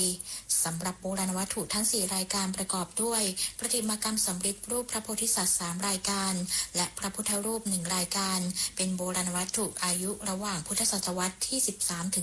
13-14 หรือประมาณ 1,200 ถึง 1,300 ปีมาแล้วมีแหล่งที่มาจากโบราณสถานในกลุ่มอำเภอประโคนชัยหรืออำเภอเฉลิมพระเกียรติ จังหวัดบุรีรัมย์ปัจจุบันเป็นกลุ่มที่อยู่ในบัญชีโบราณวัตถุซึ่งคณะกรรมการติดตามโบราณวัตถุของไทยในต่างประเทศกลับคืนสู่ประเทศไทยติดตามตั้งแต่ปี 2561 และส่งมอบเอกสารข้อมูลแก่สำนักงานสืบสวนความมั่นคงแห่งมาตุภูมิสหรัฐอเมริกาผ่านกระทรวงการต่างประเทศเพื่อดำเนินการสืบสวนโดยคณะกรรมการพิพิธภัณฑ์ศิลปะเอเชียมีมติให้พิพิธภัณฑ์ศิลปะเอเชียถอดถอนรายการโบราณวัตถุทั้ง4รายการออกจากทะเบียนโบราณวัตถุก่อนที่จะส่งมอบโบราณวัตถุคืนแก่ประเทศไทยมาริชโยรายงานกรมอุทยานแห่งชาติสัตว์ป่าและพันธุ์พืชเร่งปฏิบัติการสกัดไฟป่าและลดฝุ่น PM 2.5 ทั่วประเทศด้วยมาตรการเคาะประตูบ้านควบคู่กับการบังคับใช้กฎหมายอย่างเข้มข้นนายสุชาติชมกลิ่นรองนายกรัฐมนตรีและรัฐมนตรีว่าการกระทรวงทรัพยากรธรรมชาติและสิ่งแวดล้อมกล่าวว่าได้กำชับให้กรมอุทยานแห่งชาติสัตว์ป่าและพันธุ์พืชเร่งขับเคลื่อนมาตรการเรือธงเคาะประตูบ้านอย่างเข้มข้นเพื่อสร้างการรับรู้และขอความร่วมมือจากประชาชนป้องกันไฟป่าและแก้ปัญหาฝุ่นละอองขนาดเล็ก PM 2.5 ก่อนเข้าสู่ช่วงไฟป่าหรือหน้าแล้งโดยตั้งเป้าลดพื้นที่เผาไหม้ในป่าอนุรักษ์ลงให้ได้ถึง40%เมื่อเทียบกับค่าเฉลี่ยย้อนหลัง3ปีปัจจุบันยังคงพบกลุ่มบุคคลลักลอบเผาป่าเพื่อล่าสัตว์หาของป่าหรือแม้แต่การจุดไฟกลั่นแกล้งเจ้าหน้าที่ก่อให้เกิดผลกระทบร้ายแรงต่อทรัพยากรป่าไม้และสุขภาพของประชาชนดังนั้นมาตรการเคาะประตูบ้านถือเป็นกลยุทธ์สำคัญเชิงรุกที่กระทรวงทรัพยากรธรรมชาติและสิ่งแวดล้อมนำมาใช้สร้างความเข้าใจและขอความร่วมมือจากประชาชนโดยตรงในการห้ามเผาเพื่อป้องกันไฟป่าและลดฝุ่น PM 2.5 ซึ่งจะใช้กลไกท้องถิ่นเป็นแกนหลักควบคู่กับการบังคับใช้กฎหมายอย่างเข้มข้นเพื่อส่งเสริมให้ประชาชนมีส่วนร่วมดูแลรักษาป่าอย่างยั่งยืนปิยาพันธ์ยังเทียนรายงานจังหวัดภูเก็ตกังวลปัญหาขยะอาจกระทบการท่องเที่ยวในช่วงไฮซีซั่นหลังปริมาณขยะปลายปีสูงขึ้นต่อเนื่องเกือบ 1,500 ตันต่อวันนายสุภโชค ละอองเพชรนายกเทศมนตรีนครภูเก็ตเปิดเผยว่าศูนย์กำจัดมูลฝอยรวมจังหวัดภูเก็ตรายงานปริมาณขยะในช่วงปลายปี 2568 มีปริมาณขยะเพิ่มสูงขึ้นต่อเนื่องโดยเฉพาะขยะอินทรีย์ที่สูงถึง 1,400 ถึง 1,500 ตันต่อวันในขณะที่ศูนย์กำจัดมูลฝอยรวมมีเตาเผารองรับได้เพียง 500 ตันต่อวันปริมาณขยะส่วนเกินต้องนำไปฝังกลบทำให้การบริหารจัดการเป็นไปอย่างยากลำบากทั้งนี้จากการขอความร่วมมือองค์กรปกครองส่วนท้องถิ่นทุกแห่งให้ช่วยลดปริมาณขยะตั้งแต่ต้นทางแต่ยังไม่ได้รับความร่วมมืออย่างเพียงพอจึงต้องเร่งหาแนวทางแก้ไขอย่างเร่งด่วนเพื่อสกัดปริมาณขยะที่อาจเพิ่มสูงขึ้นในช่วงไฮซีซั่นจากปริมาณนักท่องเที่ยวที่เพิ่มมากขึ้นกว่าปีที่ผ่านมาอย่างไรก็ตามเทศบาลนครภูเก็ตมีข้อจำกัดในการแบกรับภาระปริมาณขยะทั้งจังหวัดแม้จะขอปรับอัตราค่ากำจัดขยะกับองค์กรปกครองส่วนท้องถิ่นทุกแห่งจากทุกพื้นที่แต่ยังมีอีกกว่า10แห่งที่ยังไม่ยอมลงนามข้อตกลงนวพันธ์พรายพันธ์สวทภูเก็ตรายงานจบข่าวบุญมาศรีมาศอ่านรับฟังข่าวครั้งต่อไปเวลา 23 นาฬิกาติดตามข่าวที่นำเสนอไปแล้วได้ที่ www.thainews.prd.go.th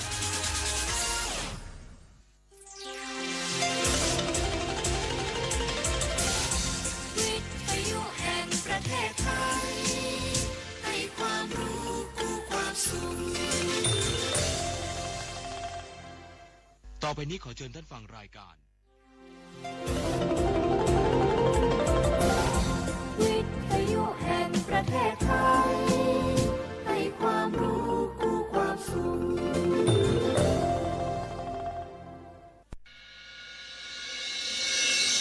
สถานีวิทยุกระจายเสียงแห่งประเทศไทยจังหวัดเชียงใหม่ AM 1476 กิโลเฮิรตซ์สถานีวิทยุภาคภาษาชาติพันธุ์แห่งเดียวในประเทศไทยที่มีความทันสมัยเชื่อถือได้สร้างอัตลักษณ์กลุ่มชาติพันธุ์สู่สากล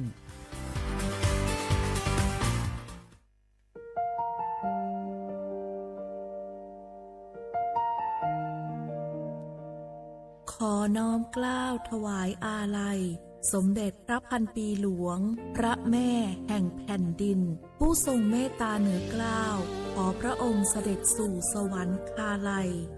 ข้าพระพุทธเจ้าข้าราชการและเจ้าหน้าที่สถานีวิทยุกระจายเสียงแห่งประเทศไทยจังหวัดเชียงใหม่กรมประชาสัมพันธ์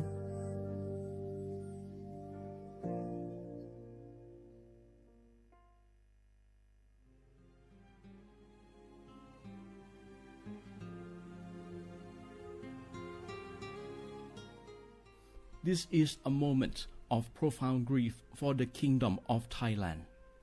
We, the collective voices of Radio Thailand Chiang Mai, join the Thai nation in mourning the passing of our beloved Queen Martha, Her Majesty Queen Sirikit. Her life was a testament to the unwavering service, grace, and deep love for the Thai people. Our humble condolences and thoughts are with His Majesty the King, the royal family, and all the Thai people during this deeply sorrowful time. We will remember her forever.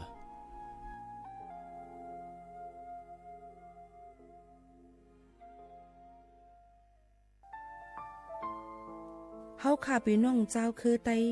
มีตั้งหม่องเจออันเจ้านางหอคำสมเด็จพระนางเจ้าสิริกิติ์พระบรมราชินีนาถพระบรมราชชนนีพันปีหลวงเลยเข้าสวนหมักหักคำนนเพกว่าย้อนสู้เก่าตึงปันเฮาวิเย็นขวัญเงาเจ้าเฮาข้าฮอดถึงตีสุคติกัดเย็นเสกำเฮาข้าพี่น้องก้นคือไต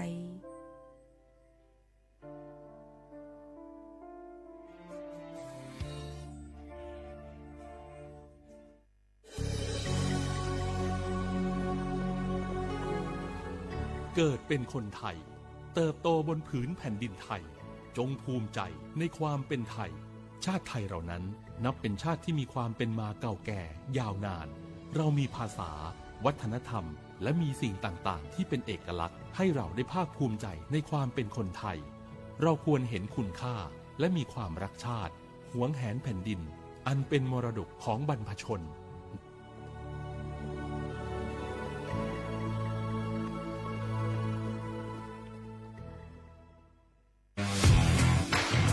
รัฐบาลไทยประกาศสงครามสแกมเมอร์รัฐบาลจึงได้ประกาศสงครามกับสแกมเมอร์ในฐานะที่สแกมเมอร์เป็นวาระแห่งชาติและในวันนี้ผมก็ได้ใช้โอกาสนี้มารายงานความคืบหน้าและเน้นย้ำถึงสิ่งที่เราต้องร่วมกันทำต่อไปรัฐบาลได้จัดตั้งคณะกรรมการอำนวยการป้องกันและปราบปรามอาชญากรรมทางเทคโนโลยีขึ้นมาโดยมีผมเป็นประธานด้วยตนเองเพื่อให้ทุกหน่วยงานทำงานไปในทิศทางเดียวกันเราได้มีการลงนามบันทึกความเข้าใจระหว่าง 15 หน่วยงานหลักทั้งภาครัฐและภาคเอกชนตลอดจนสถาบันการเงินเพื่ออุดช่องโหว่ทางการเงินและตัดเส้นทางเงินของขบวนการอาชญากรรมเหล่านี้ให้สิ้นซากรวมพลังคนไทยต้านภัยสแกมเมอร์นายอนุทินชาญวีรกูลนายกรัฐมนตรี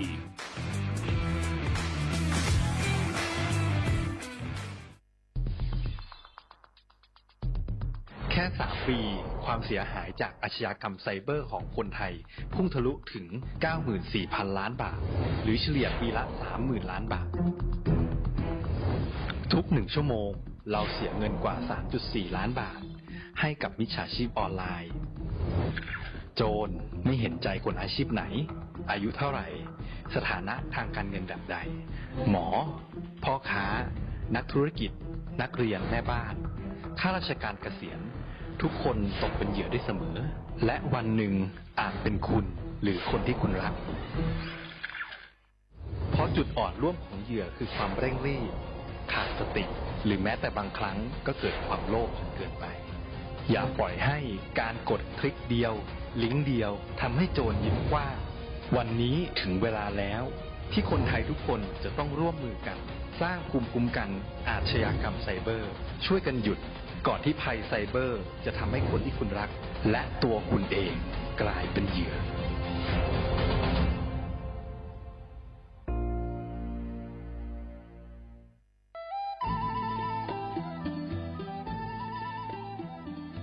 จังหวัดลำพูนโดยสำนักงานวัฒนธรรมจังหวัดลำพูนขอเชิญชวนทุกท่านร่วมย้อนวันวานสัมผัสมนต์เสน่ห์ตลาดวัฒนธรรมถนนสายวัฒนธรรมย่านเมืองเก่าควง1,000 ปีถนนรถแก้ว ชวนมาชมชิมช็อปกับสินค้าพื้นเมืองของกินบ้านเฮามากกว่า100ร้านค้าพร้อมชมการแสดงศิลปะวัฒนธรรมล้านนาและกิจกรรมดีๆจากชุมชนท้องถิ่นทุกวันเสาร์และอาทิตย์ตั้งแต่วันที่25ตุลาคม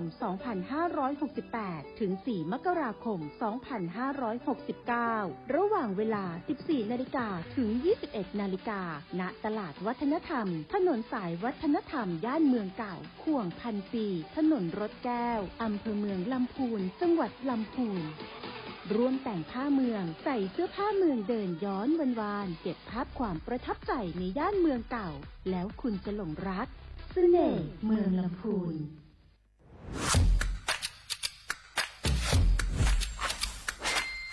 กลับมาแล้ววันนี้กับโครงการคนละครึ่ง plus รัฐออกครึ่งประชาชนออกครึ่งช่วยเศรษฐกิจไทยหมุนเวียนเติบโตถ้าเราช่วยกัน plus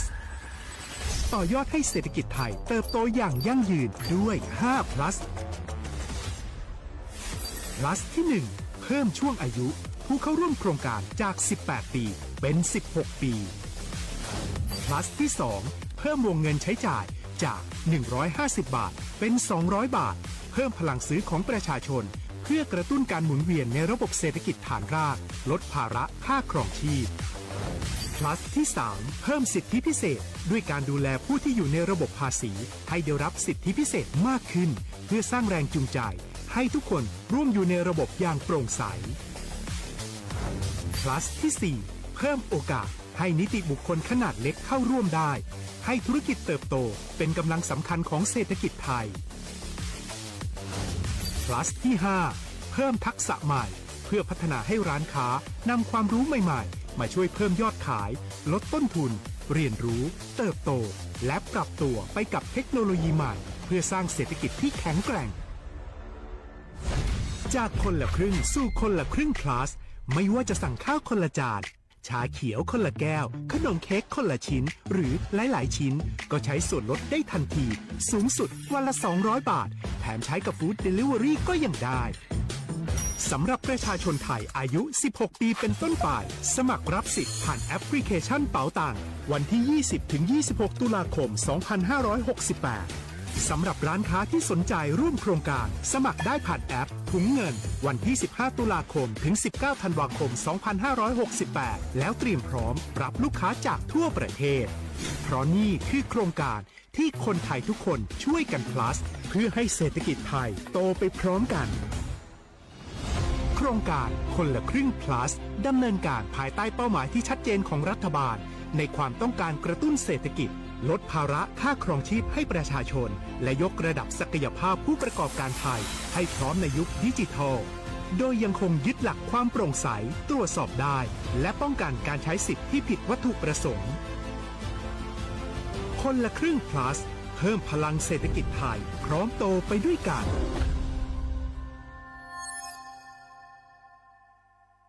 นี่รู้กันไหมสิทธิบัตรทองหรือบัตร30 บาทเป็นสิทธิหลักประกันสุขภาพตามกฎหมายที่ช่วยคุ้มครองคนไทยทุกคนให้เข้าถึงบริการสุขภาพที่จำเป็นโดยไม่ต้องเสียค่าใช้จ่ายเลยนะครอบคลุมทั้งการรักษาพยาบาลการป้องกันโรคการฟื้นฟูสมรรถภาพทางการแพทย์เรียกว่าช่วยให้คนไทยอุ่นใจกันเลยทีเดียวสอบถามเพิ่มเติมสายด่วนสปสช1330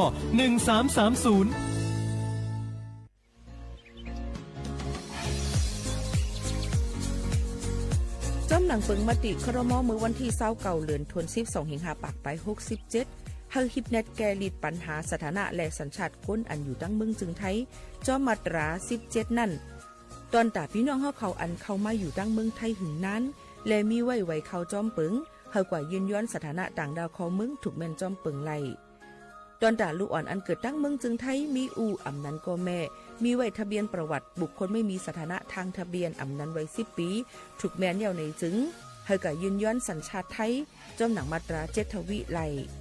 พออยู่ตั้งกรุงเทพมหานครกว่ายืนไลตีสำนักบริหารการทะเบียนกรมการปกครองพออยู่ตั้งต่างเจตวันในจึงกว่ายืนไลจอมหนังวัดไว้อันเปิ้นออกปันเฮาคานั่นเข้าย้ำเหตุการณ์จอมหนังหลวงปองจึงต่อพอถึงวันที่29เดือน6 2568ไป69ค่ะ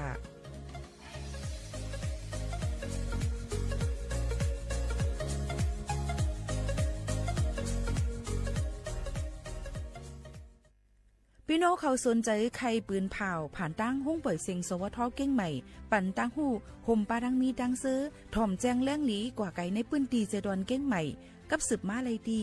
สวทเก้งใหม่หมายฝน053-276-068และ0922468579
ตัวเดียวอันดอดเจิน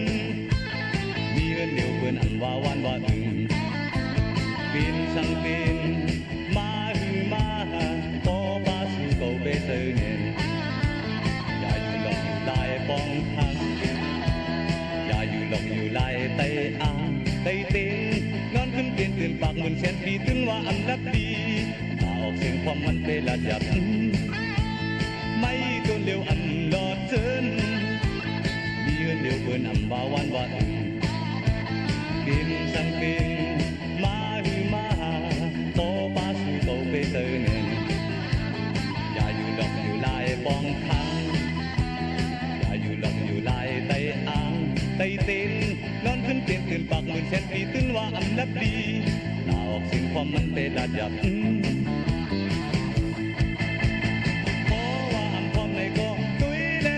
สีแลนลองอยากลองพูดเสียงอึดเสียงให้คนหูหนุกตาหมดโอ้เจอเจ็บที่ตายลายลายคือเป็นง่ายง่ายมางจื้อก็บันแหงเจออุ่นเจอใหญ่มางก็ฉันบันความเจออ่อนเจอเด็กมีความมันเลยเด่นกว่าบอกว่าอันพร้อมเลยก็ตุ้ยและต่างที่สีแลนลองอยากลองพูดเสียงอึดเสียงให้คนหูหนุกตาหมดโอ้เจอเจ็บที่ตายลายลายคือเป็นง่ายง่ายมางจื้อบันแหงเจออุ่นเจอใหญ่มังก็สันบันความเจออ่อนเจอเด็กมีความมันเลยเด่นกว่า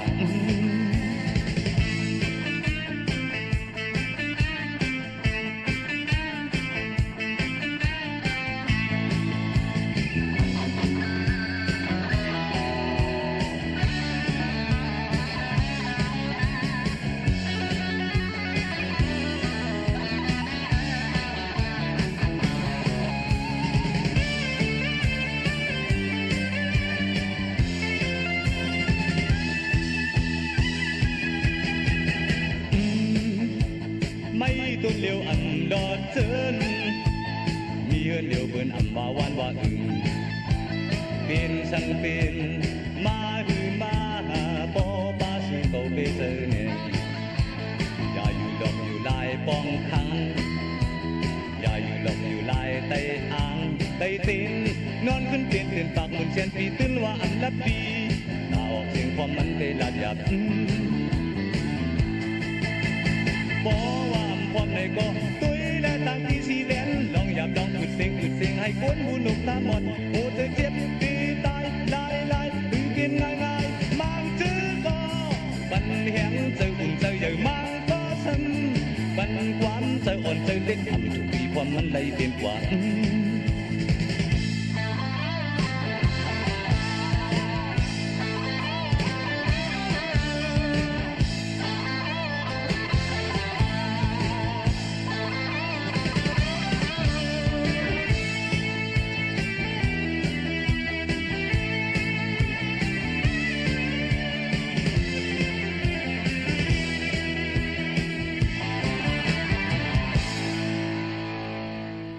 มาซุงค่ะมาซุงพี่น้องพุงยินถ่อมเฮาเขาทั้งเซิงกูก็กูกวนค่ะทบกันดีเนอร์ตอนการห้องปล่อยเซิงสวทเก้งใหม่ AM 1476กิโลเฮิรตซ์ค่ะพบทบซ้อมกันกูวันพอถึงมาข่าวยาม 10 โมงถึง 11 โมงกลางในกลางค่ำอยู่ซ้อมกันดีในสิข่าวหมู่ข่าวนุ่นค่ะอ่อนเอาพี่น้องเขามาถ่อมในตอนการเฮาค่ะตอนแต่ในวันมื้อในถึงมาในวันพุธที่10เดือน12 2เหงปลาย25ปีพุทธศักราช25ปากปลาย68ปีใต้201ปากปลาย20ปีก็จากใน3ปากไป87คู่ถึงว่าเหลินเจ๋งลองหาคำเป็นวันลำลองดังเมืองจึงไทยเป็นวันปรับเปิงปึงเมืองในนั่นค่ะเป็นวันรัฐธรรมนูญเนี่ยค่ะก็นั่นแลตอนแต่ในวันเมื่อในก้นจะเจอเหตุการณ์ค่ะคุณเมืองอำนาจหับการคุณนั่นเปิ้นได้กึดลึกกึดย่างกันพี่น้องเขาดีกว่ากับสืบจอมลุ่มว่าดีเลยเสียมว่าอันเป็นค่ะคุณเมืองหับการคุณนั่นเปิ้นได้กึดลึกกึดย่างอีกป้าทางห้องเฮนจิ๋มเจ้าในค่ะพี่น้องเขาก็แค้นโดเลยหางเฮียนเฮาป่องเจอสิในนั่นค่ะตอนแต่พี่น้องเขาก็ได้มีวันลือมันก็ได้อำลือซึ่งหือกอลีย้อนอ่อนเอาพี่น้องเขามีดังซื้อเจอกันกูวันเสกัมเพราะว่ามานินถ่อมใต้ตอนการเฮาค่ะ AM 1476กิโลเฮิรตซ์จำกันที่ในค่ะวันนี้เป็นวันลำลองในค่ะเป็นวันลือเสียมก้าเป็นวันปรับปึงเมืองเสเป็นวันรัฐธรรมนูญในค่ะเป็นพระบาทสมเด็จพระปกเกล้าเจ้าอยู่หัวในค่ะเพิ่นก็เลยมอบอาปันเนี่ยค่ะปรับปึงเมืองเนี่ยค่ะอันเป็นสยามถือมาเป็นยิบมาตื้อกำมาต่อถึงย้ำพ้องแต่เหลวย่อก็เปลี่ยนไปแลกลายกว่ามังคอมังอันจำเจิงหนังนั้นไว้ว่าเป็นรองอันลำลองตี้ในนั่นค่ะนี่ก็ออกมาฝากตอนทุถึงพ่อแม่ปีน้องๆเขาก่อนที่จะมาถึงปรับเปิงปึ้งมึงอันโตเต้มันอันเจออยู่ย้ำพ้องแต่เหลวนั่นในจึงมันก็ได้เป็นรองการกุมทิ้งกันแบบสมบูรณาญาสิทธิราชเนี่ยค่ะเย่าตัวกว่าเย่าทั้งเมืองจึงไทยก็ต้องแก้เลยใจพระราชบัญญัติธรรมนูญเนี่ยค่ะอันการกุมทิ้งหรือแผ่นดินสยามโจเข้าในปี2-4ปากบาย75ในนั่นค่ะเนาะก็เปิ้นก็ได้เฮ็ดเมื่อวันที่27เดือน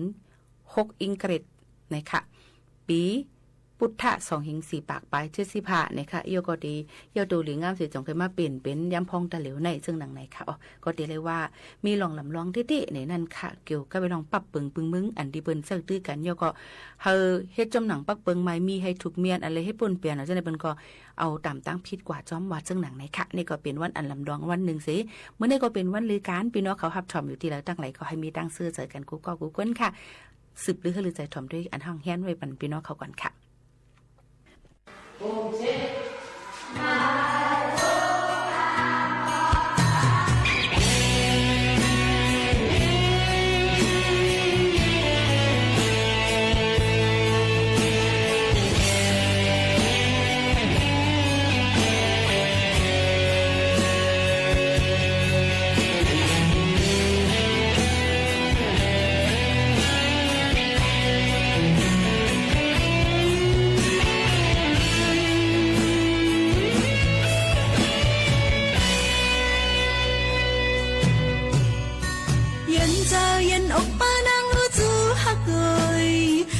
หมอกก่อนพี่น้องตีขึ้นบอกมาจูซื่อขดแกนเก็บสิ้นตังหักหายาให้ปุยยันยายังหอยตาย้ำพองน้องมีไก่อย่าดึงก้างอยู่ความเชื่อเปิ้นดูน้องอันเมิกเลิงหน้าใจอย่าดึงก้างอยู่ความเชื่อเปิ้นดูน้องอันเมิกเลิงหน้าจึงพาดูตีขี้เจอมองขอย้อนนางหน้าก็หักเอ่ยเจอแก่นแข็งปีกัดหันเทิดปูนเมืองเฮาอยู่อย่าปล่อยมามีเมืองเฮาก้นดังจากเขาใจลู่จอยปึกปันต่างกัดจืดงินเย่อันลืมใจหันมองทบคอยอยู่น้องอันเป็นหวังปีใจอันลืมใจหันมองทบคอยอยู่น้องอันเป็นหวังปีฮักสื่อลาน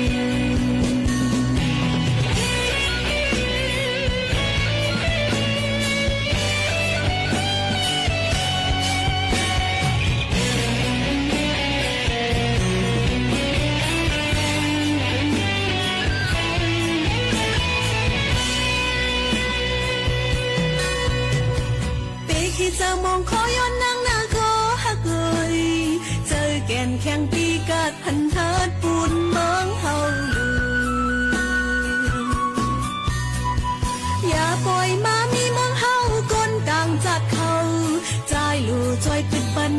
ต่างกะจืนยินเยอำลืมใจผ่านมองทบคอยอยู่น้องอันเป็นของปีใจอำลืมใจผ่านมองทบคอยอยู่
พี่น้องเขาค่ะโจกาเข้ามาในข่าวกัดในแค่พี่น้องเขารู้ล้อมด้วยถึงป้ายอยู่ลีกูสำแสนเปิงเอามาได้เป็นตั้งเป็นไข้หวัดก้นหนาวตั้งเป็นโรคาอันลงมาตีตัวสัตว์อำนั้นก็ตั้งเป็นโควิด19อันแพร่ล่ามอยู่ย่ำพองตาเหลวนั่นและก้นที่จับก่อนนำตื้อขึ้นมากูมือกูวันก็เปิ้นนั้นหนังคือเขาคาบ่ได้อำติดจับนั่นเดเลยรู้ล้อมด้วยถึงป้ายอยู่ลีเฮาค่ะให้ห่างไกลตั้งเป็น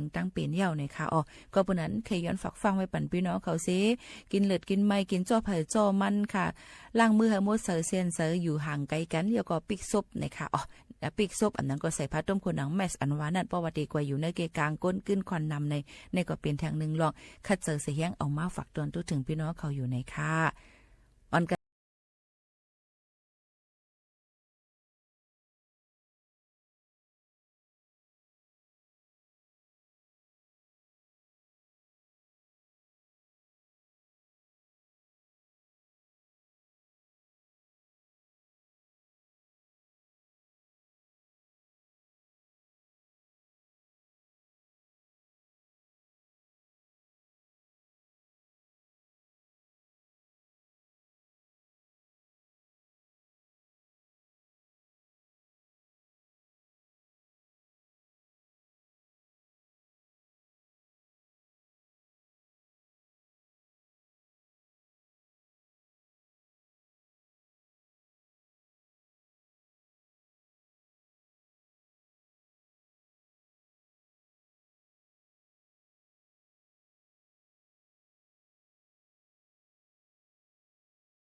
นั้นพระเปลี่ยนเจ้าก็จะนะหัวว่าปรมีโยวิปาโกโหติเปลี่ยนนังจาในถึงที่ยอดหอติไปเย้ามันเมาง่ายง่ายปรมีห่วมคัดห่วมสร้างเจมือสร้างเชและกำผาปวงมาถึงมาปานันเป็นตั้งเวยสันราจาก้าพีจวน2 วันมีนางพวกเลยผัดกันยานกากว่าบันเขาเป็นมนสงพระจังจุจาสังทับมายาวจังในเป็นอันถึงจอมไปเที่ยวอภิตังลงต้องเลยปงเสคือผีคือกวนอำเลยขึ้นหายขึ้นมวนซ้ำสองขาตั้งตี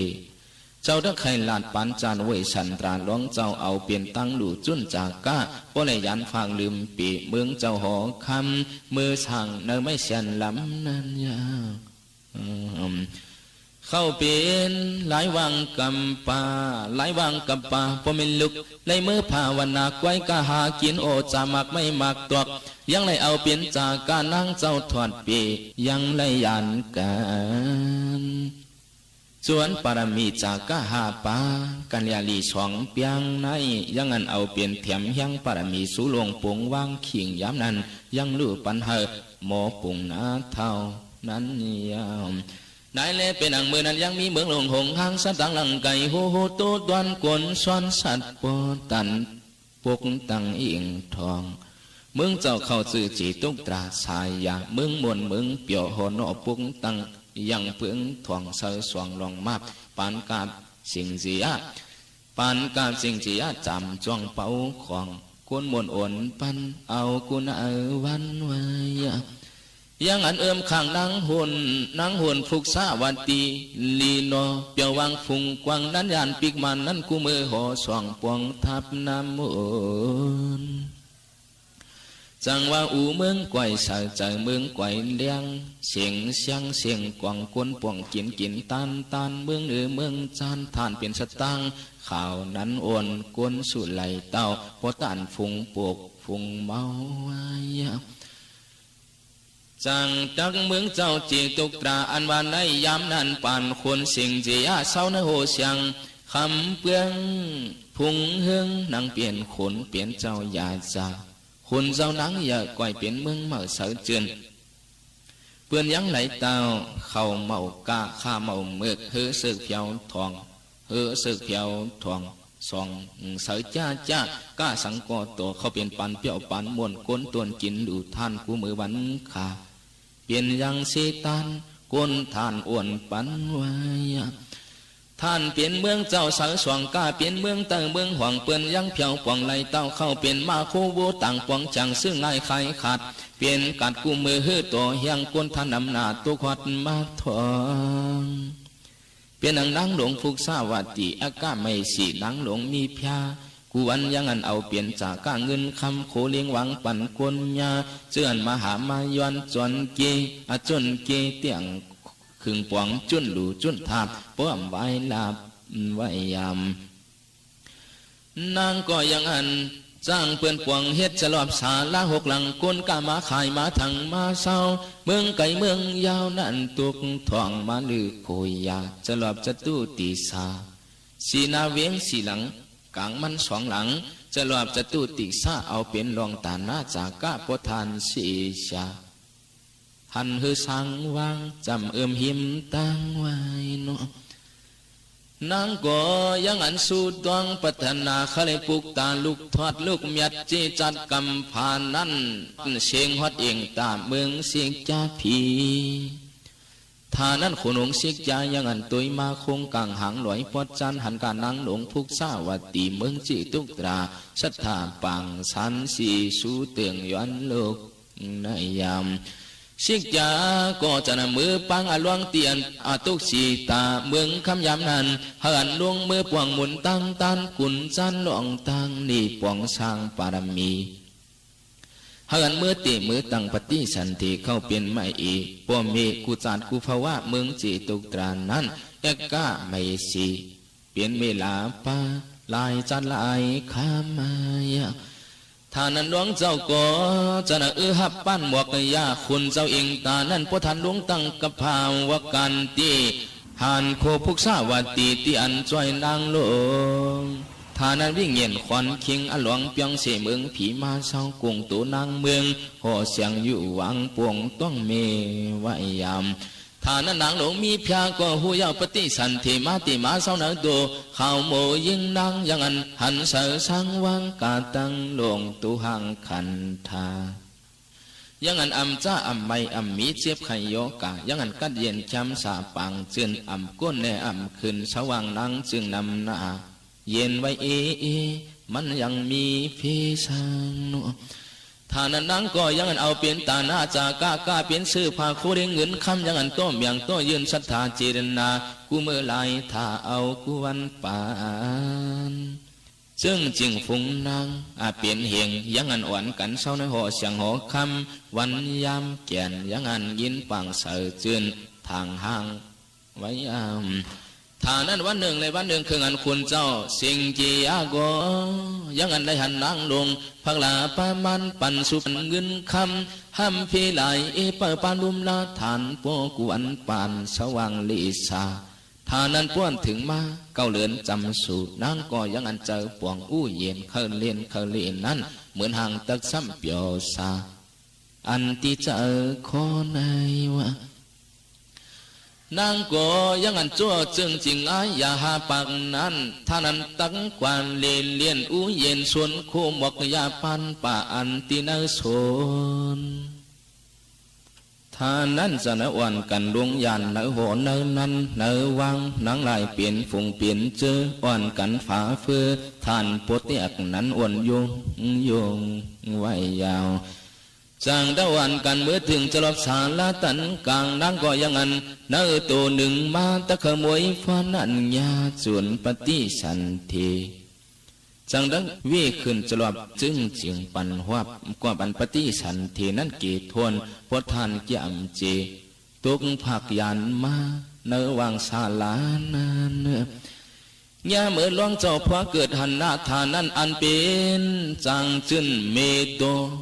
ยังอันออกมาเกิดดุกนั้นเลอันวางกวนลายเกิดมายังอันเปลี่ยนตั้งจ้างผึกขนขาวสู้ปูเงาถูเปลี่ยนเปียววังเวียงเขียงย้ำนานยังอันไปเข้าเนื้อเถื่อนกว่ามือไก่เป็นลูกว่ายามจ้างผึกนั้นเกิดมาตั้งอันบังซาล้วนเขาเป็นเขียงเดียวเปลี่ยนเปียววังเปลี่ยนตั้งตะคนโนโจพีปันคำเลียงเสียงเหล่าอันล้วนเขาเปลี่ยนเงินคือสายจ้างฝึกมังกลาท่านั้นเปลี่ยนตั้งตัวเย็นตัวเงียตัวเมฆปลายเปียดยาวแก่นแล้วเขาเปลี่ยนสันดานสากดานร้องเมียดสัมภาคือกุมจอมมาไว้ท่านั้นจะนวันกันหอบร้องเจ้าเอาเข้าหอสวงท่านเป็นเขาขวางท่านรุมเรียบหนึ่งรูป้าวนนาตัวท่านข่าวเสาท่านั้นขุนเจ้าเสียงกิยามังตราจางดังห่วงเอาจื้อเข้าหมอลงเปียดป้ามังกลาต่างจื้อปันเสียงมังซาหนออกเจ้าญาติไว้ยามท่านั้นจื้อเข้าหมอลงเปียดป้านั่นก็จังมาตัวจอมกว่าบันกว่าเกิดจะรอบก้นก้านนั้นจังว่าเฮาจื้อเวยชันตรามังซาเศร้านันนาสนันลามอย่างเงาเสือวิจยันตา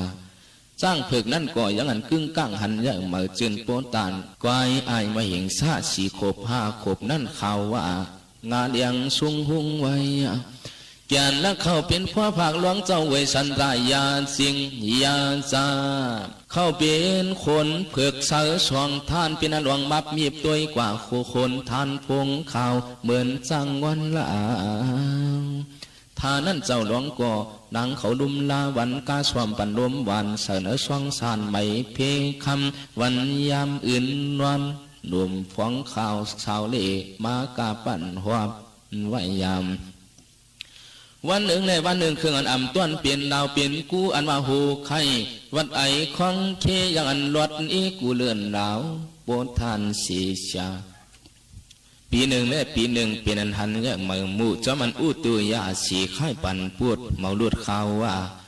เหมือนยังกุยฟงไว้เนาะ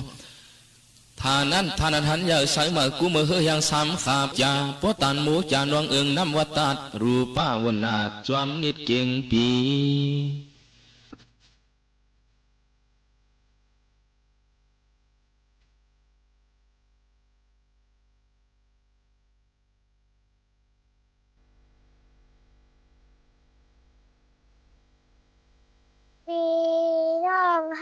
ขาวตึกทองห้องปล่อยเสียงสวทเก้งใหม่ AM 1476 กิโลเฮิรตซ์ค่ะ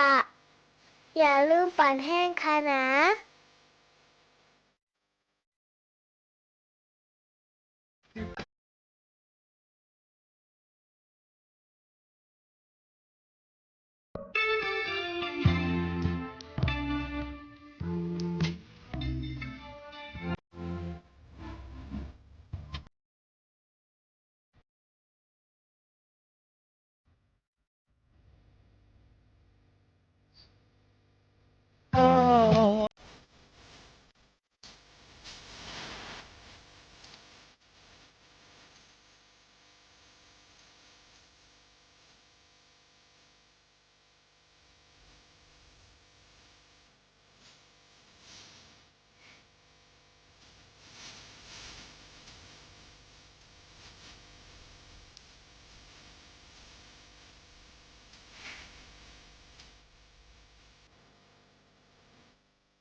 เข้ามาเที่ยง1วันตอนดา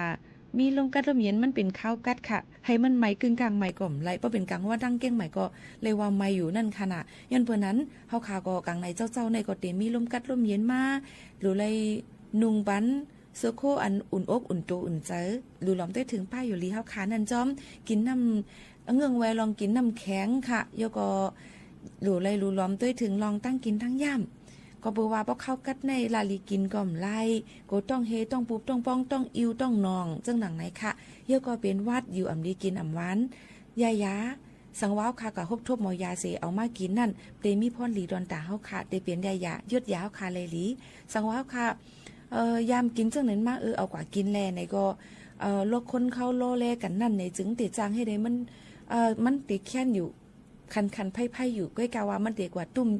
สร้างปันลองไตเฮาคามันติเหตุการณ์ห้าวแห้งนั่นเพียวมันก็ถวยใจอ่ำตั้นขึ้นก็จางเฮ็ดเฮาถึงอสากสายใจเลยเหมือนกันยาอันว่านั่นสังว่าเฮาคาหมอกินก็มันก็ติเป็นลองดีอ่ำหมอกินยานั่นก็ขึ้นติมาเป็นเพดอนตาเฮาคานั่นเชียงลูกกวนไหนค่ะก็ถูกลีฟังกันไว้จอมเฮาค่ะถูกลีได้กินยาจึงหืออย่าเวลาลีกว่าซื้อมากินหั่งกล้วยค่ะถูกลีได้กว่าฮบทบมอยากดทัดกดจัดด้วยเสโยก็เฮาค่ะมีตั้งเป็นรอกาที่ตัวเฮาค่ะกับตัวไว้อีสังพองมันก็ได้เป็นมีเลือดสูงมันก็ได้มีเลือดแดมมันก็ได้มีตั้งเป็นเก้าเห็นไหมคะมันก็ได้กินยาอันไหนอำไลพอมีตั้งเป็นจับตัวอันไหนกินยาอันไหนอำไลในหมอยาเปิ้นเตจี้จำในเฮาค่ะอย่าไปลาลีกว่าซื้อมากินทั้งก้อยค่ะมันก็ว่ากินจำด้วยอันไหนกว่าไล่มาแทงต่างเตียในมันเข้มน่ะกินกว่าถึง10 ลิตรแค้นกำเหลวเห็นไหมคะนะก็ไม่พอกินกว่าในถูกก้อนนั่นก้อยค่ะนะถูกแม่นจำก้อนในนั่นในจึงกำมาจางเป็นเพศตอนตาแทงก้นก่อนเฮาค่ะว่ามันหายเนี่ยมันหายในเตหยาบตอนตาเฮาค่ะนั่นแทงดูก่อนในค่ะอุบโอต้องตักจ้อมกันไล่ค่ะตีหมายโฟน0532760007ค่ะ0532760007และกับสืบกันเข้ามาตั้งแต่คอมเมนต์ Facebook Live เฮาค่ะตีแฟนเพจ Facebook สวทเก้งใหม่ AM 147 กิโลเฮิรตซ์ยิ่งหมู่ข่าวนุ่นก็แชร์มาดี Facebook ยิ่งหมู่ข่าวนุ่นจ้อมพี่น้องเขาเลยด้วยและหันในก็โหมจมพับตอนและอย่าลืมค่ะปันแห้งเจอกันจ้อมในค่ะนะยินจมขอบ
สถานีวิทยุกระจายเสียงแห่งประเทศไทยและเครือข่ายทั่วประเทศเสนอข่าวต้นชั่วโมง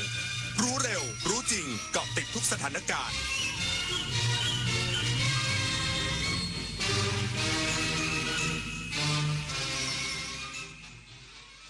รับฟังข่าวต้นชั่วโมง 23 นาฬิกากับผมบุญมาศรีมาศครับกองทัพบกจัดกำลังพลสายแพทย์ดูแลกำลังพลแนวหน้าพร้อมเสริมระบบส่งกลับผู้บาดเจ็บทางอากาศอีกสักครู่กลับมาติดตามรายละเอียดครับ เชิญร่วม ร่วมงานกาชาด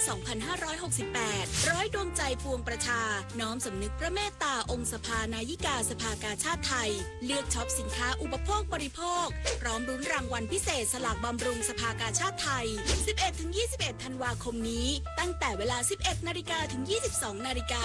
ณสวนลุมพินีและช่องทางออนไลน์ผ่าน www.iletcost.org ร่วมร้อยดวงใจสารต่อการให้ที่ไม่มีวันสิ้นสุดสุขภาพดีเริ่มตั้งแต่วันนี้โดยเฉพาะผู้สูงอายุแค่ลุกขยับวันละนิดเดินช้าๆแต่สม่ำเสมออย่าเครียดเลือกกินให้ถูกหลักพักผ่อนให้เพียงพอที่สำคัญต้องไม่ลืมตรวจสุขภาพประจำทุกๆปีเพราะการใส่ใจดูแลเล็กๆเหล่านี้ช่วยให้ผู้สูงอายุมีสุขภาพจิตที่สดใสสุขภาพกายที่แข็งแรงมาร่วมกันทำให้ทุกวันมีคุณภาพมากขึ้นด้วยการดูแลสุขภาพกันในวันนี้เพื่อให้พรุ่งนี้ท่านยิ้มกันได้อย่างเต็มที่ปฏิบัติการ Re-X-Ray เริ่มแล้วทั่วประเทศค้นหาผู้เสพเข้ารับการบำบัดและล่าผู้ค้ายาเสพติดให้หมดสิ้นจากทุกพื้นที่ร่วมเป็นหูเป็นตาไม่ปกป้องคนผิดเพราะความร่วมมือของเราคือกำแพงสำคัญในการป้องกันพบเบาะแสยาเสพติดหรือเจ้าหน้าที่รัฐเกี่ยวข้องแจ้งได้ที่สายด่วนปปส1386ร่วมกัน Re-X-Ray เพื่อสังคมไทยปลอดยาเสพติดไม่เสพไม่ขายไม่ทำลายอนาคตพบกับเทศกาลสุดยิ่งใหญ่แห่งปี Princess Cup Thailand 2025 การแข่งขันขี่ม้าชิงถ้วยพระราชทานที่สะท้อนสายสัมพันธ์ระหว่างม้าและผู้ขี่อย่างงดงามเดินชมนิทรรศการสุดประณีตเหินไปกับคิดโซนช็อปสนุกเฟียร์มาร์เก็ตอิ่มอร่อยจากฟู้ดทักพิเศษสำหรับคนรักสุนัขกิจกรรม Dog Fun Run ประกวดสุนัขและการแข่งขันสุนัขใช้งาน IGP ชิงแชมป์ประเทศไทย 22-28 ธันวาคมนี้ที่สนามเป้าเข้าชมฟรีค้นพบความสุขของครอบครัวได้ที่ Princess Cup Thailand 2025 กองทัพบกจัดกำลังพลสายแพทย์ดูแลกำลังพลแนวหน้าพร้อมเสริมระบบส่งกลับผู้บาดเจ็บทางอากาศอย่างมีประสิทธิภาพเพื่อเพิ่มโอกาสรอดชีวิตของกำลังพลพลตรีวินไทยสุวารีโฆษกกองทัพบกกล่าวว่ากองทัพภาคที่2ได้เสริมกำลังด้านการแพทย์อย่างเร่งด่วนโดยระดมกำลังสายแพทย์ที่มีความเชี่ยวชาญจัดตั้งหน่วยสายแพทย์กองทัพภาคที่2พร้อมบูรณาการทีมสกายด็อกเตอร์จากโรงพยาบาลค่ายสุรนารี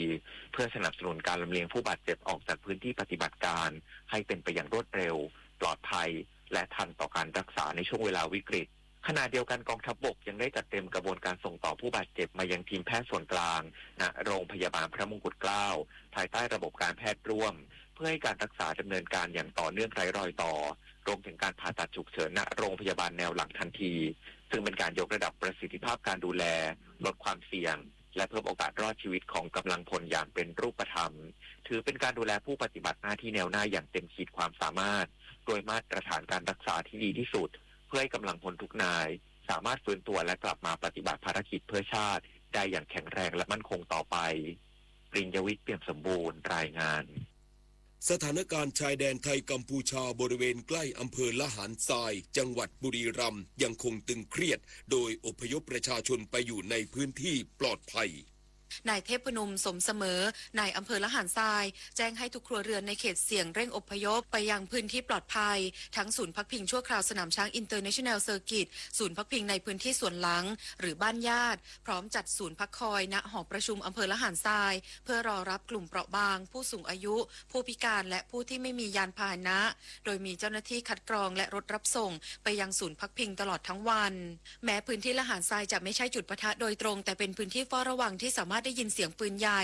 นายปิยะปิจนำผู้ว่าราชการจังหวัดบุรีรัมย์ได้เน้นย้ำหลายครั้งว่าขอให้ประชาชนในพื้นที่เสี่ยงอพยพออกจากพื้นที่ทันทีอย่ารอให้สถานการณ์ใกล้ตัวเพราะข้อมูลการอพยพที่แจ้งต่อกำนันผู้ใหญ่บ้านจะถูกนำเข้าระบบเพื่อใช้เป็นประโยชน์ในการช่วยเหลือและรับสิทธิเยียวยาพร้อมย้ำว่าจังหวัดได้เตรียมความพร้อมรองรับประชาชนทุกคนอย่างเต็มที่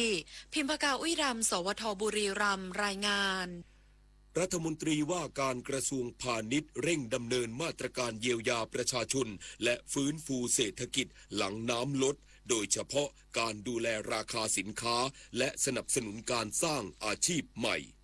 นางสุภจีสุธรรมพันธ์รัฐมนตรีว่าการกระทรวงพาณิชย์ลงพื้นที่อำเภอหัดใหญ่จังหวัดสงขลา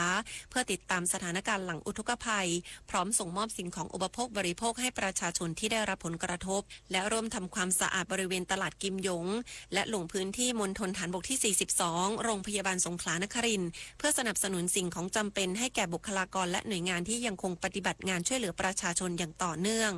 นางสุภจีกล่าวว่าได้มีการส่งมอบวัตถุดิบอาหารและสิ่งของช่วยเหลือตั้งแต่ช่วงแรกของสถานการณ์พร้อมได้รับความร่วมมือจากภาคเอกชนในการสนับสนุนอุปกรณ์ซ่อมแซมบ้านอุปกรณ์ทำความสะอาดและเครื่องใช้ไฟฟ้าสำคัญสำหรับมาตรการฟื้นฟูเศรษฐกิจกระทรวงพาณิชย์ได้ดูแลราคาสินค้าอย่างใกล้ชิดพร้อมจัดจำหน่ายสินค้าอุปโภคบริโภคและอุปกรณ์ซ่อมแซมบ้านในราคาประหยัดลดสูงสุดถึง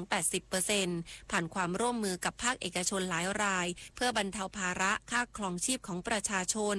ธัญวรรณจิระโรสวทสงขลารายงานจบข่าวบุญมาศรีมาศอ่านรับฟังข่าวครั้งต่อไปเวลา 6 นาฬิกาติดตามข่าวที่นำเสนอไปแล้วได้ที่ www.thainews.prd.go.th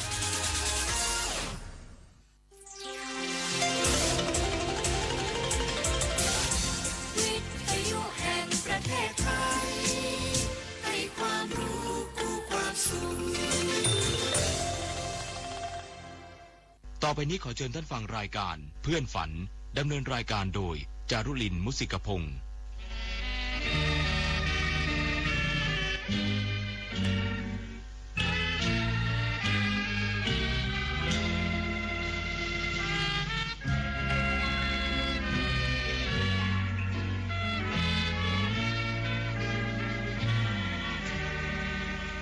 อยากมีเพื่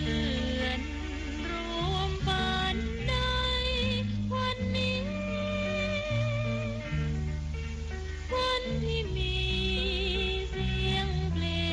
งบรรเลงวอนเดี๋ยวออดอ่อนเดี๋ยวเรื่องลื่นแสนชื่นบานเดี๋ยวสับสา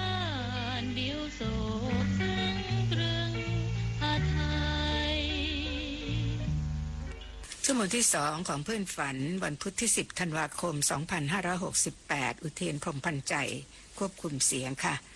ฟังเพลงภาพพระพันปีซึ่งเป็นผลงานของคุณธนชัยยงพิพัฒน์กุลและคุณราตรีทับละม่อมจากโครงการคีตามาลัยเทิดไทยพระพันปีจัดทำโดยสมาคมนักเรียนเก่าพปรราชวิทยาลัยในพระบรมราชูปถัมภ์ร่วมกับสถานีโทรทัศน์ไทย PBS และกระทรวงวัฒนธรรมจัดทำขึ้นเมื่อปี 2556 ค่ะผู้ขับร้องคือคุณอิสริยาคูประเสริฐ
จบไปแล้วนะคะเพลงภาพพระพันปี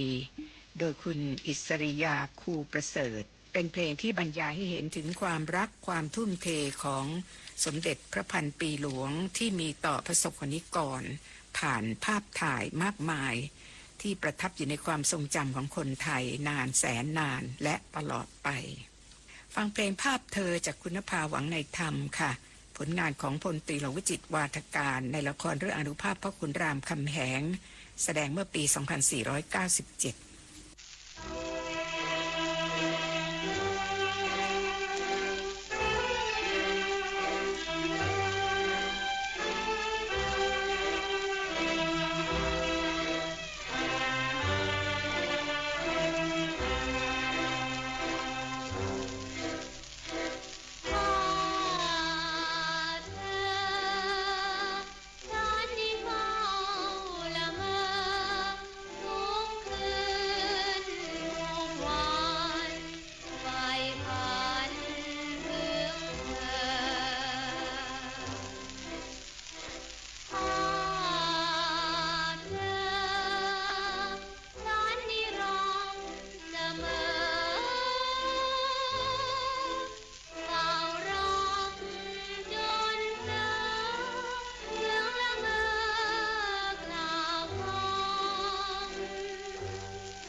นั่นคือเพลงภาพเธอ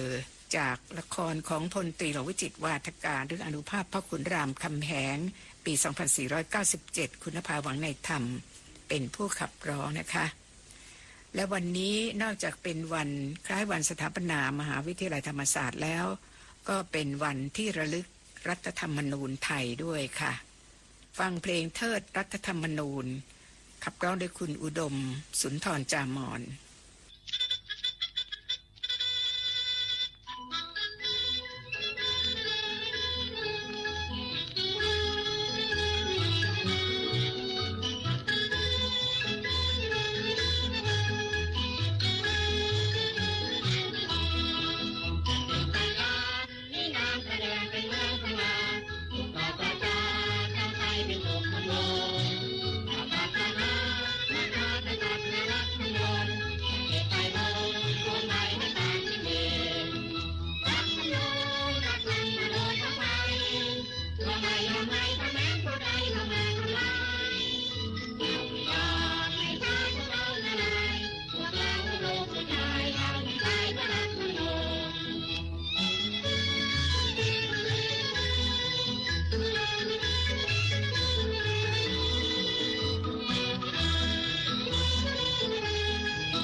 นั่นคือเพลงเทิดรัฐธรรมนูญผู้ขับร้องคือคุณอุดมสุนทรจามอนนะคะ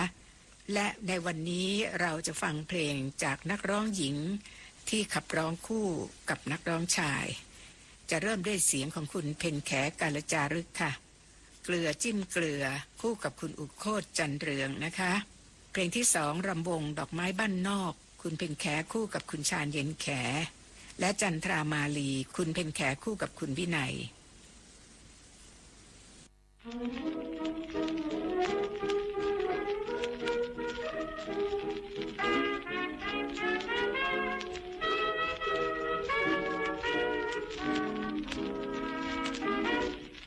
เรียกผู้ชายไวไปเจอกันที่ไรคอยตามตัวแม่ไม่ควรละวันลานน้ำใจแน่นตามจัญญาละอ่านในใจพอไกลแสนไกลผู้ชายชอบจะทำมือไวแอบกินกำไรลามตามปักไว้มือไว้ใจตามย้ำใหญ่ล้านการเป็นทางละบานควรใจนี้ไปทางใดก็เจอได้อายผู้หญิงไม่จริงเดียวนะเรือละอาจริงนะพบใครคนไหนลิ้นไวเสมอเมาละเมอเกี่ยวระเบิดเจอกันเพียงนาทีจังหวะไม่ตรีทีเดียวแต่คนที่คนจริงเดียวเที่ยวใหญ่ร้อยคนพันคนฉันจนหรือไทยนี้ไกลเพียงใดยิ่งดี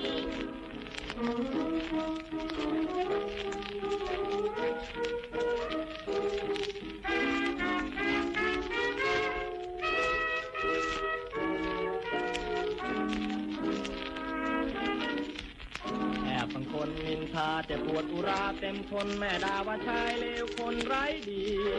ลิ้นลมคมคายร้อรายเต็ม400คนหาดีไม่เจอปากแม่เค็มเกินคนปวดเอ่ยคารมเปล่าไม่เลือกไปมองดูเงาของเธอแม้นมีเงินทองแล้วลองบำเรอครานเธอจะชมทุกวันน้ำใจผู้หญิงแท้จริงเกี่ยวนะเห็นเงินตาลุกชันเห็นเงินเป็นเพลอละเมอจนฝันมันกำนันก็ถูกใจ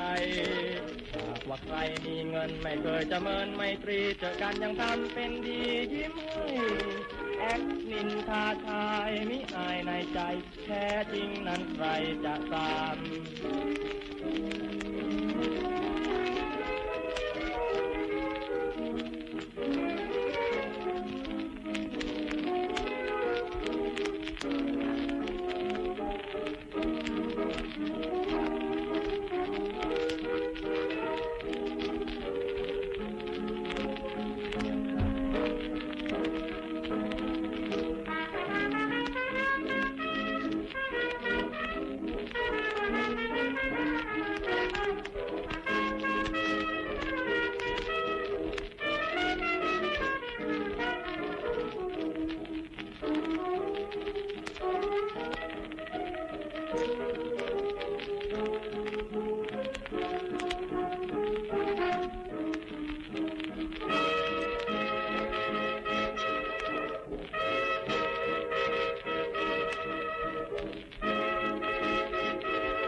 น้ำคมฉันก็ยอมเด็ดเอาไว้ดอมไม่เบื่อน้ำขวนยังไม่เจ็บเหมือนกับรอยเล็บเหน็บเนื้องามเอ้ยงามเหลือมองเอ้ยไม่เบื่อดวงตาเจ้าเอ้ยจะพุ่งมารินเจ้าบินมาแต่เมืองบางกอกเจอเอ้ยดอกไม้บ้านนอกร่อนเริงจะหลอกกินน้ำหวานอย่าเสียนักรักขอเป็นผู้ชนฉันเพื่อจะลงเลยไปขอเป็นวันเลือกไปเพื่องานร้องใจไร้ค่าไร้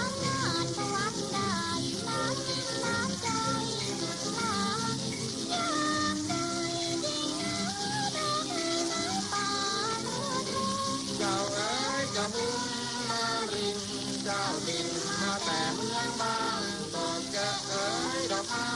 บางนอกร่อนลมจะหลอกที่น้ำหวาน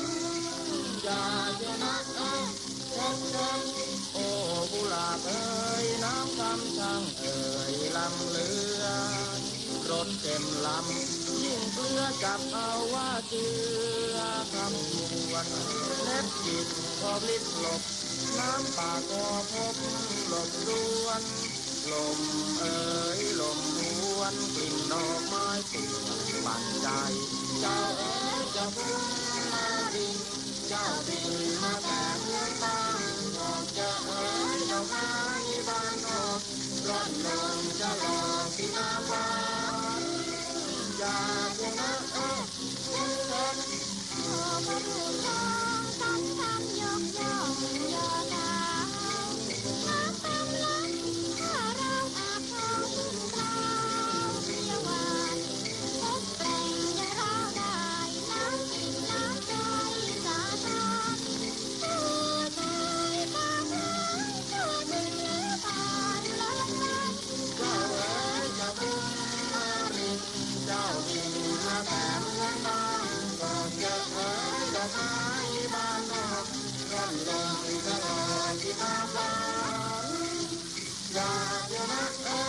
ชัก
ว่างหน้าทางพันนารายพระจันทร์เยืองกลายปลายแสงมา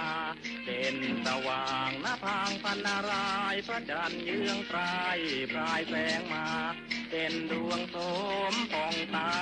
หรือเทียมดวงหน้านงรามเอ้ยหอมดอกอัญชันหอมดอกอัญชันงามเพนจันไม่ทันเท่างามงอนกลิ่นประดู่พัดลวนระวนระรวยเราทุกคนกันนิกากลิ่นประดู่พัดลวนระวนระรวยเราทุกคนกันนิการื่นรมพัดผ่านมาหอมเอ่ยมาลาจะรุงใจเอ่ยหอมดอกลำดวนหอมดอกลำดวนกลิ่นโอบหวนยั่วยวนใจ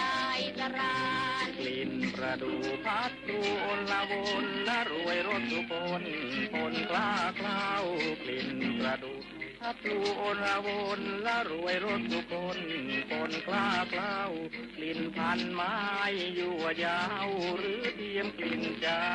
นงพรานเอ๋ยหอมดอกจำปาหอมดอกจำปากลิ่นยอดกัลยาพี่พันเพอรำพึง3 เพลงที่จบไปนั้นเป็นนักร้องหญิงคือคุณเพ็ญแขกรจารึกค่ะขับร้องคู่กับนักร้องชาย3 ท่านเกลือจิ้มเกลือกับคุณอุโคตรำวงดอกไม้บ้านนอกกับคุณชาญและจันทรามาลีที่เพิ่งจบก็กับคุณวินัย สำหรับเพลงจันทรามาลีนี้สุนทรียา ณเวียงการและคุณสมานการจนพลินสองศิลปินแห่งชาติเป็นผู้ประพันธ์มาถึงคุณสมจิตตัดจินดานะคะหลายท่านก็คงจะนึกถึงว่าคุณสมจิตต้องคู่กับคุณสมยศแน่นอนนะคะเพราะว่าทำงานอยู่ด้วยกันที่วงดุริยางค์กองทัพเรือแต่ขณะเดียวกันก็มีบันทึกเสียงกับนักร้องชายท่านอื่นด้วยฟังเพลงบวงสรวงคุณสมจิตกับคุณชาญเย็นแขค่ะผลงานของคุณสง่าอารัมพีศิลปินแห่งชาติเพลงถ่านไฟเก่าคุณสมจิตคู่กับคุณสมยศทัศนพันธ์และลิ้มรสอ้อยคุณสมจิตคู่กับคุณเฉลิมแก้วสมัย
กันไปไม่ใช่ละเลยลิขิตรักเคยขีดวางเส้นไว้จึงได้กลับมาครั้งก่อนให้สอนดังรู้จักอย่าปล่อยรักก่อนด้วยอารมณ์รักมาตั้งตนรักกันใหม่ขออย่าให้เหมือนแล้วมารักตัวก็เดินถึงนั้น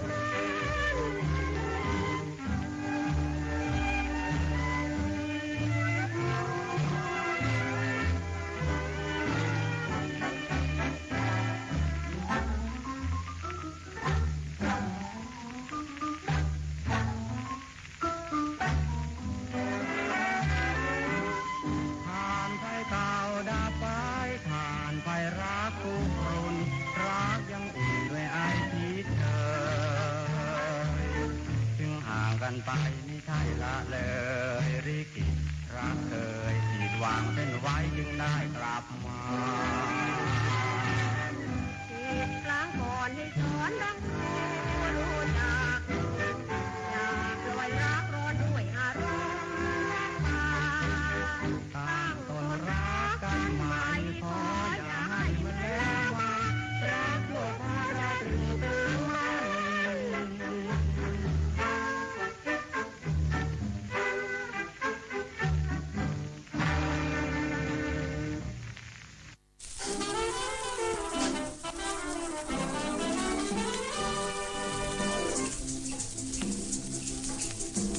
การที่ค้างมารองลิ้มอ้อย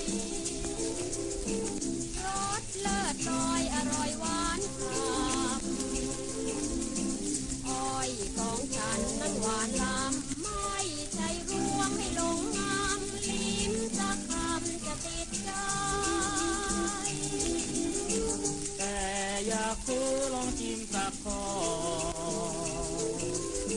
แม้นหวานพอจะมาซื้อใหม่ก่อนเคยเห็นอยู่ที่ไหนบ้านอยู่ใกล้หรือว่าไกลบอกให้ใจทราบเถิดนาฉันซื้อ3 ห่อกุหลาบช่อ1แถมมาจะเก็บไว้บูชาหากคุณพาแล้วคงจะได้ชมอย่ามาตอบก็เป็นผู้เที่ยวรักนิดเดียวฉันไม่นิยม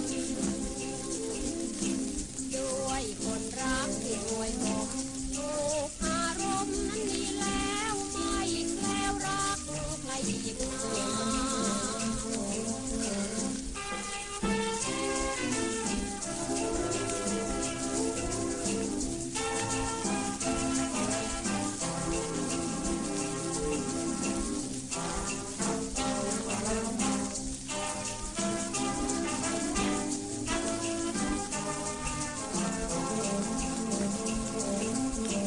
แต่ตัวฉันก็รวยเหลือล้นทั้งรถยนต์มากมีล้ำค่าอยู่ตึกงามและโขกฟ้าตั้งอยู่ตรงที่ลาดยาเขาเรียกว่าหลังคาแดงแต่ตัวฉันก็รวยมากกว่าขายกัญชาไร่นาหลายแห่งมั่งมีทรัพย์กว่างในแบ่งที่จะขายก็หลายแปลงคือว่าแหล่งสนามหลวงฟังแล้วเบื่อเหลือเชื่อหลอกทั้งปวงอ้อยของฉันเพียงพวงเหนียวให้เธอคิดรวงได้ง่ายได้แต่ตัวฉันนี่ได้พูดปดขอสาบทให้กินอ้อยตายช่างแปลกจริงเรียกผู้ชายชอบตอแหลไม่มีหายคนน้ำลายเป็นบ้าเลย ผลงานของคุณสมจิตตัดจินดากับนักร้องชายนะคะผ่านไปแล้ว3เพลง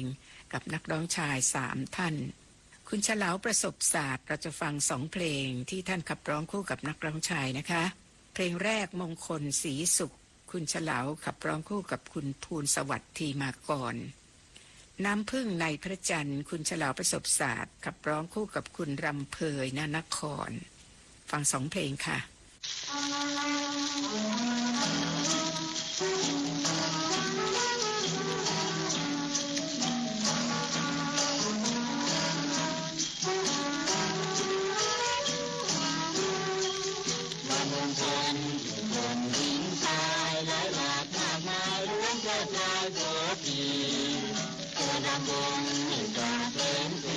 เพราะว่าวันนี้เป็นพิธีเลิกงา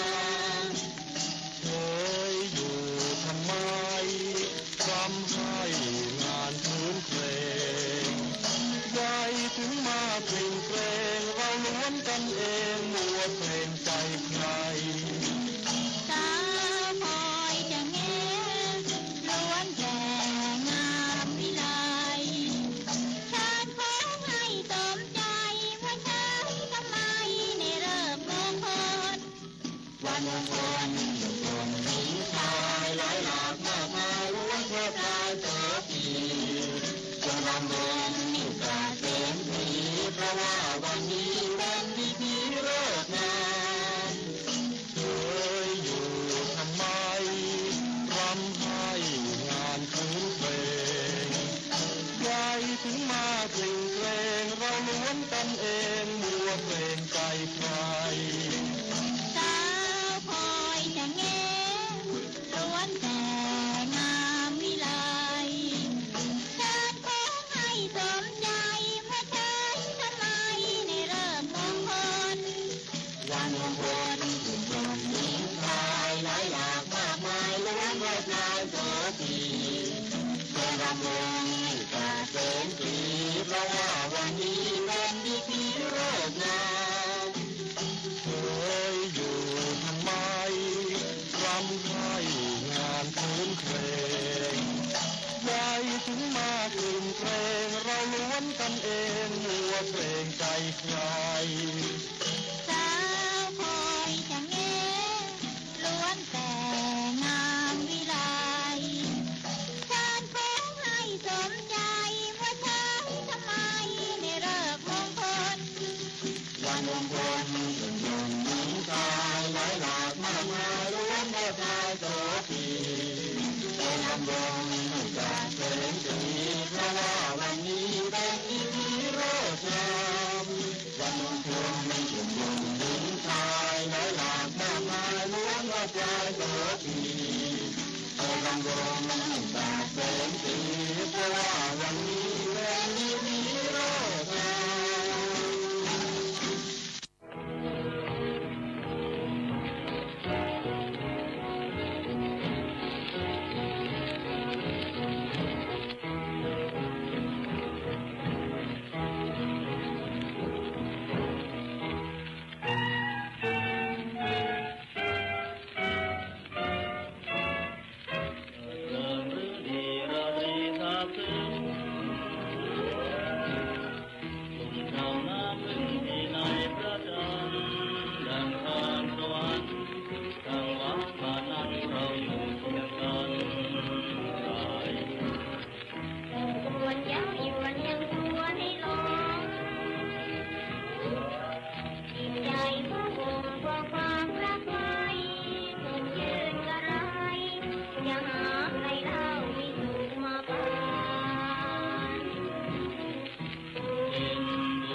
วัน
จากคุณฉลาวประสบศาสตร์มาถึงคุณเอมออนวิเศษสุดนะคะ เราจะฟัง3เพลงค่ะเพลงแรกยอดรักคุณเอมออนขับร้องกับคุณนริศอารีดิฉันไม่ทราบชื่อผู้แต่งค่ะต่อด้วยเจ้าชู้ริมทาง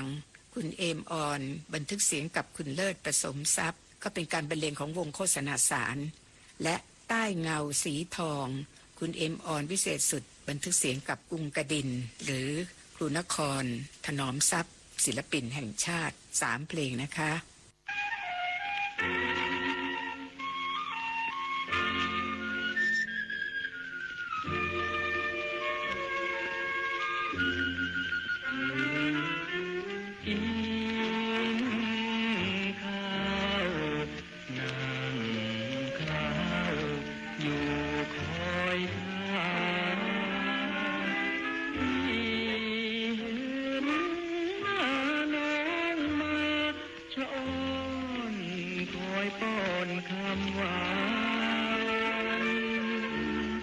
ยามที่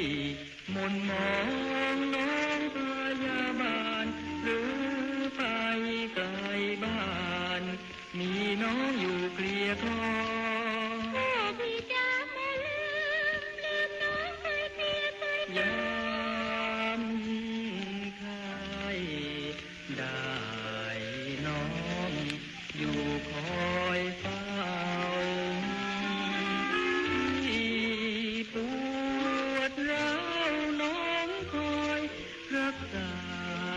ดังว่าเป็นหมอพี่สิความดีนั้นมีไม่พอลงทางมานล่อลืมน้องยอดดวงใจ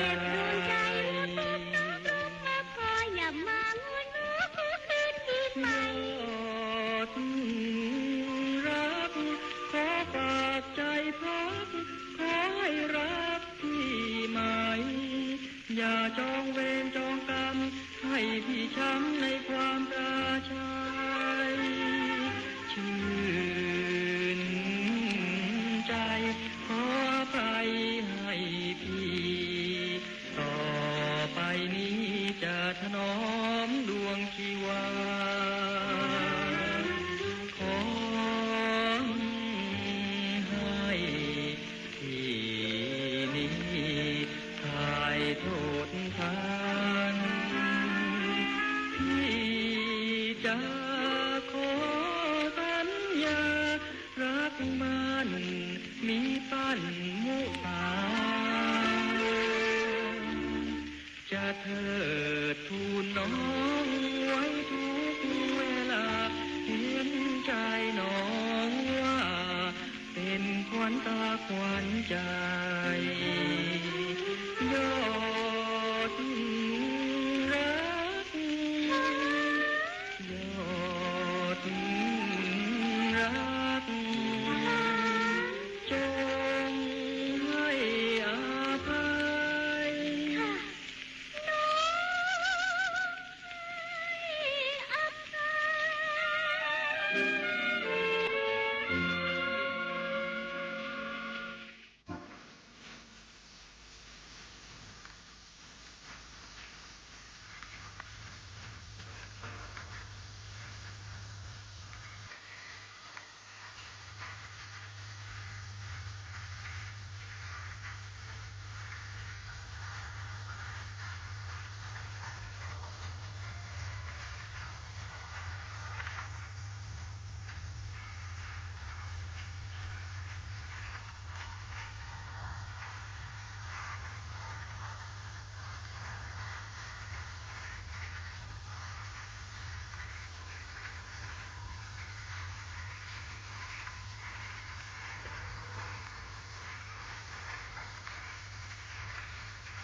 เพื่อค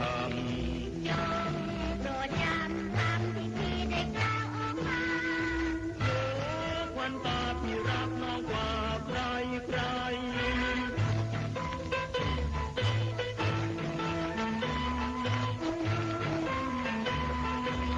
โน่นเธอดูแสงรุ่งรูจันทราอยู่เหนือหน้าผากว้างใหญ่เหมือนรู้ใจว่าเราพลอดกันใต้เงาทองอย่าติดไม่อายพระจันทร์หันคอยแอบมองกอดน้องไว้ใหญ่เดี๋ยวใครต้องมาคล้ายหน้าดูสิให้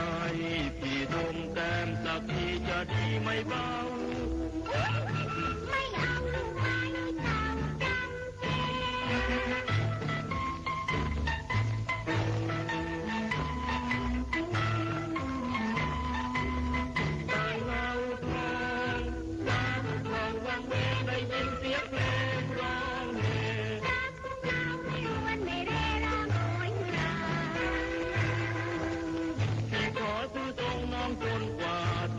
จะตา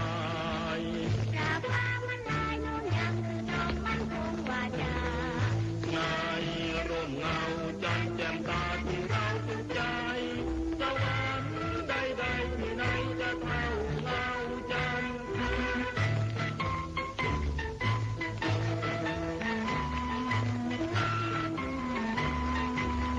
ใต้เงาทอ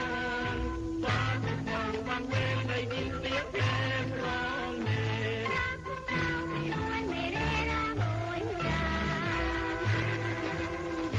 ขอซื้อตรงน้องจนกว่าตัวจะตา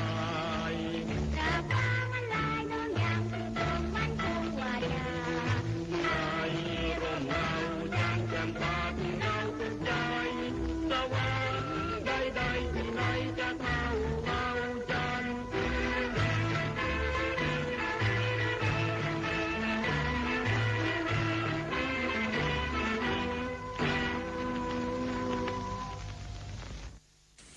วันนี้เราฟังนักร้องหญิงขับร้องคู่ผ่านกันมาหลายท่านก็จะมีคุณเพ็ญแขคุณสมจิตคุณเฉลาคุณเอมอ่อนและสุดท้ายก่อนจากกันในคืนนี้คุณรุจีอุทัยกรค่ะบันทึกเสียงกับคุณสวัสดิ์ศรีอุทุมพรชื่อเพลงยามอยู่เดียวบรรเลงด้วยวงอัตตังคณิเคราะห์เป็นสุดท้ายจากรายการเพื่อนฝันในคืนวันนี้นะคะอุเทนพรหมพันธ์ใจดิฉันจารุลิน วุสิกพงศ์พบกับเพื่อนฝันครั้งต่อไปในวันจันทร์สวัสดีค่ะ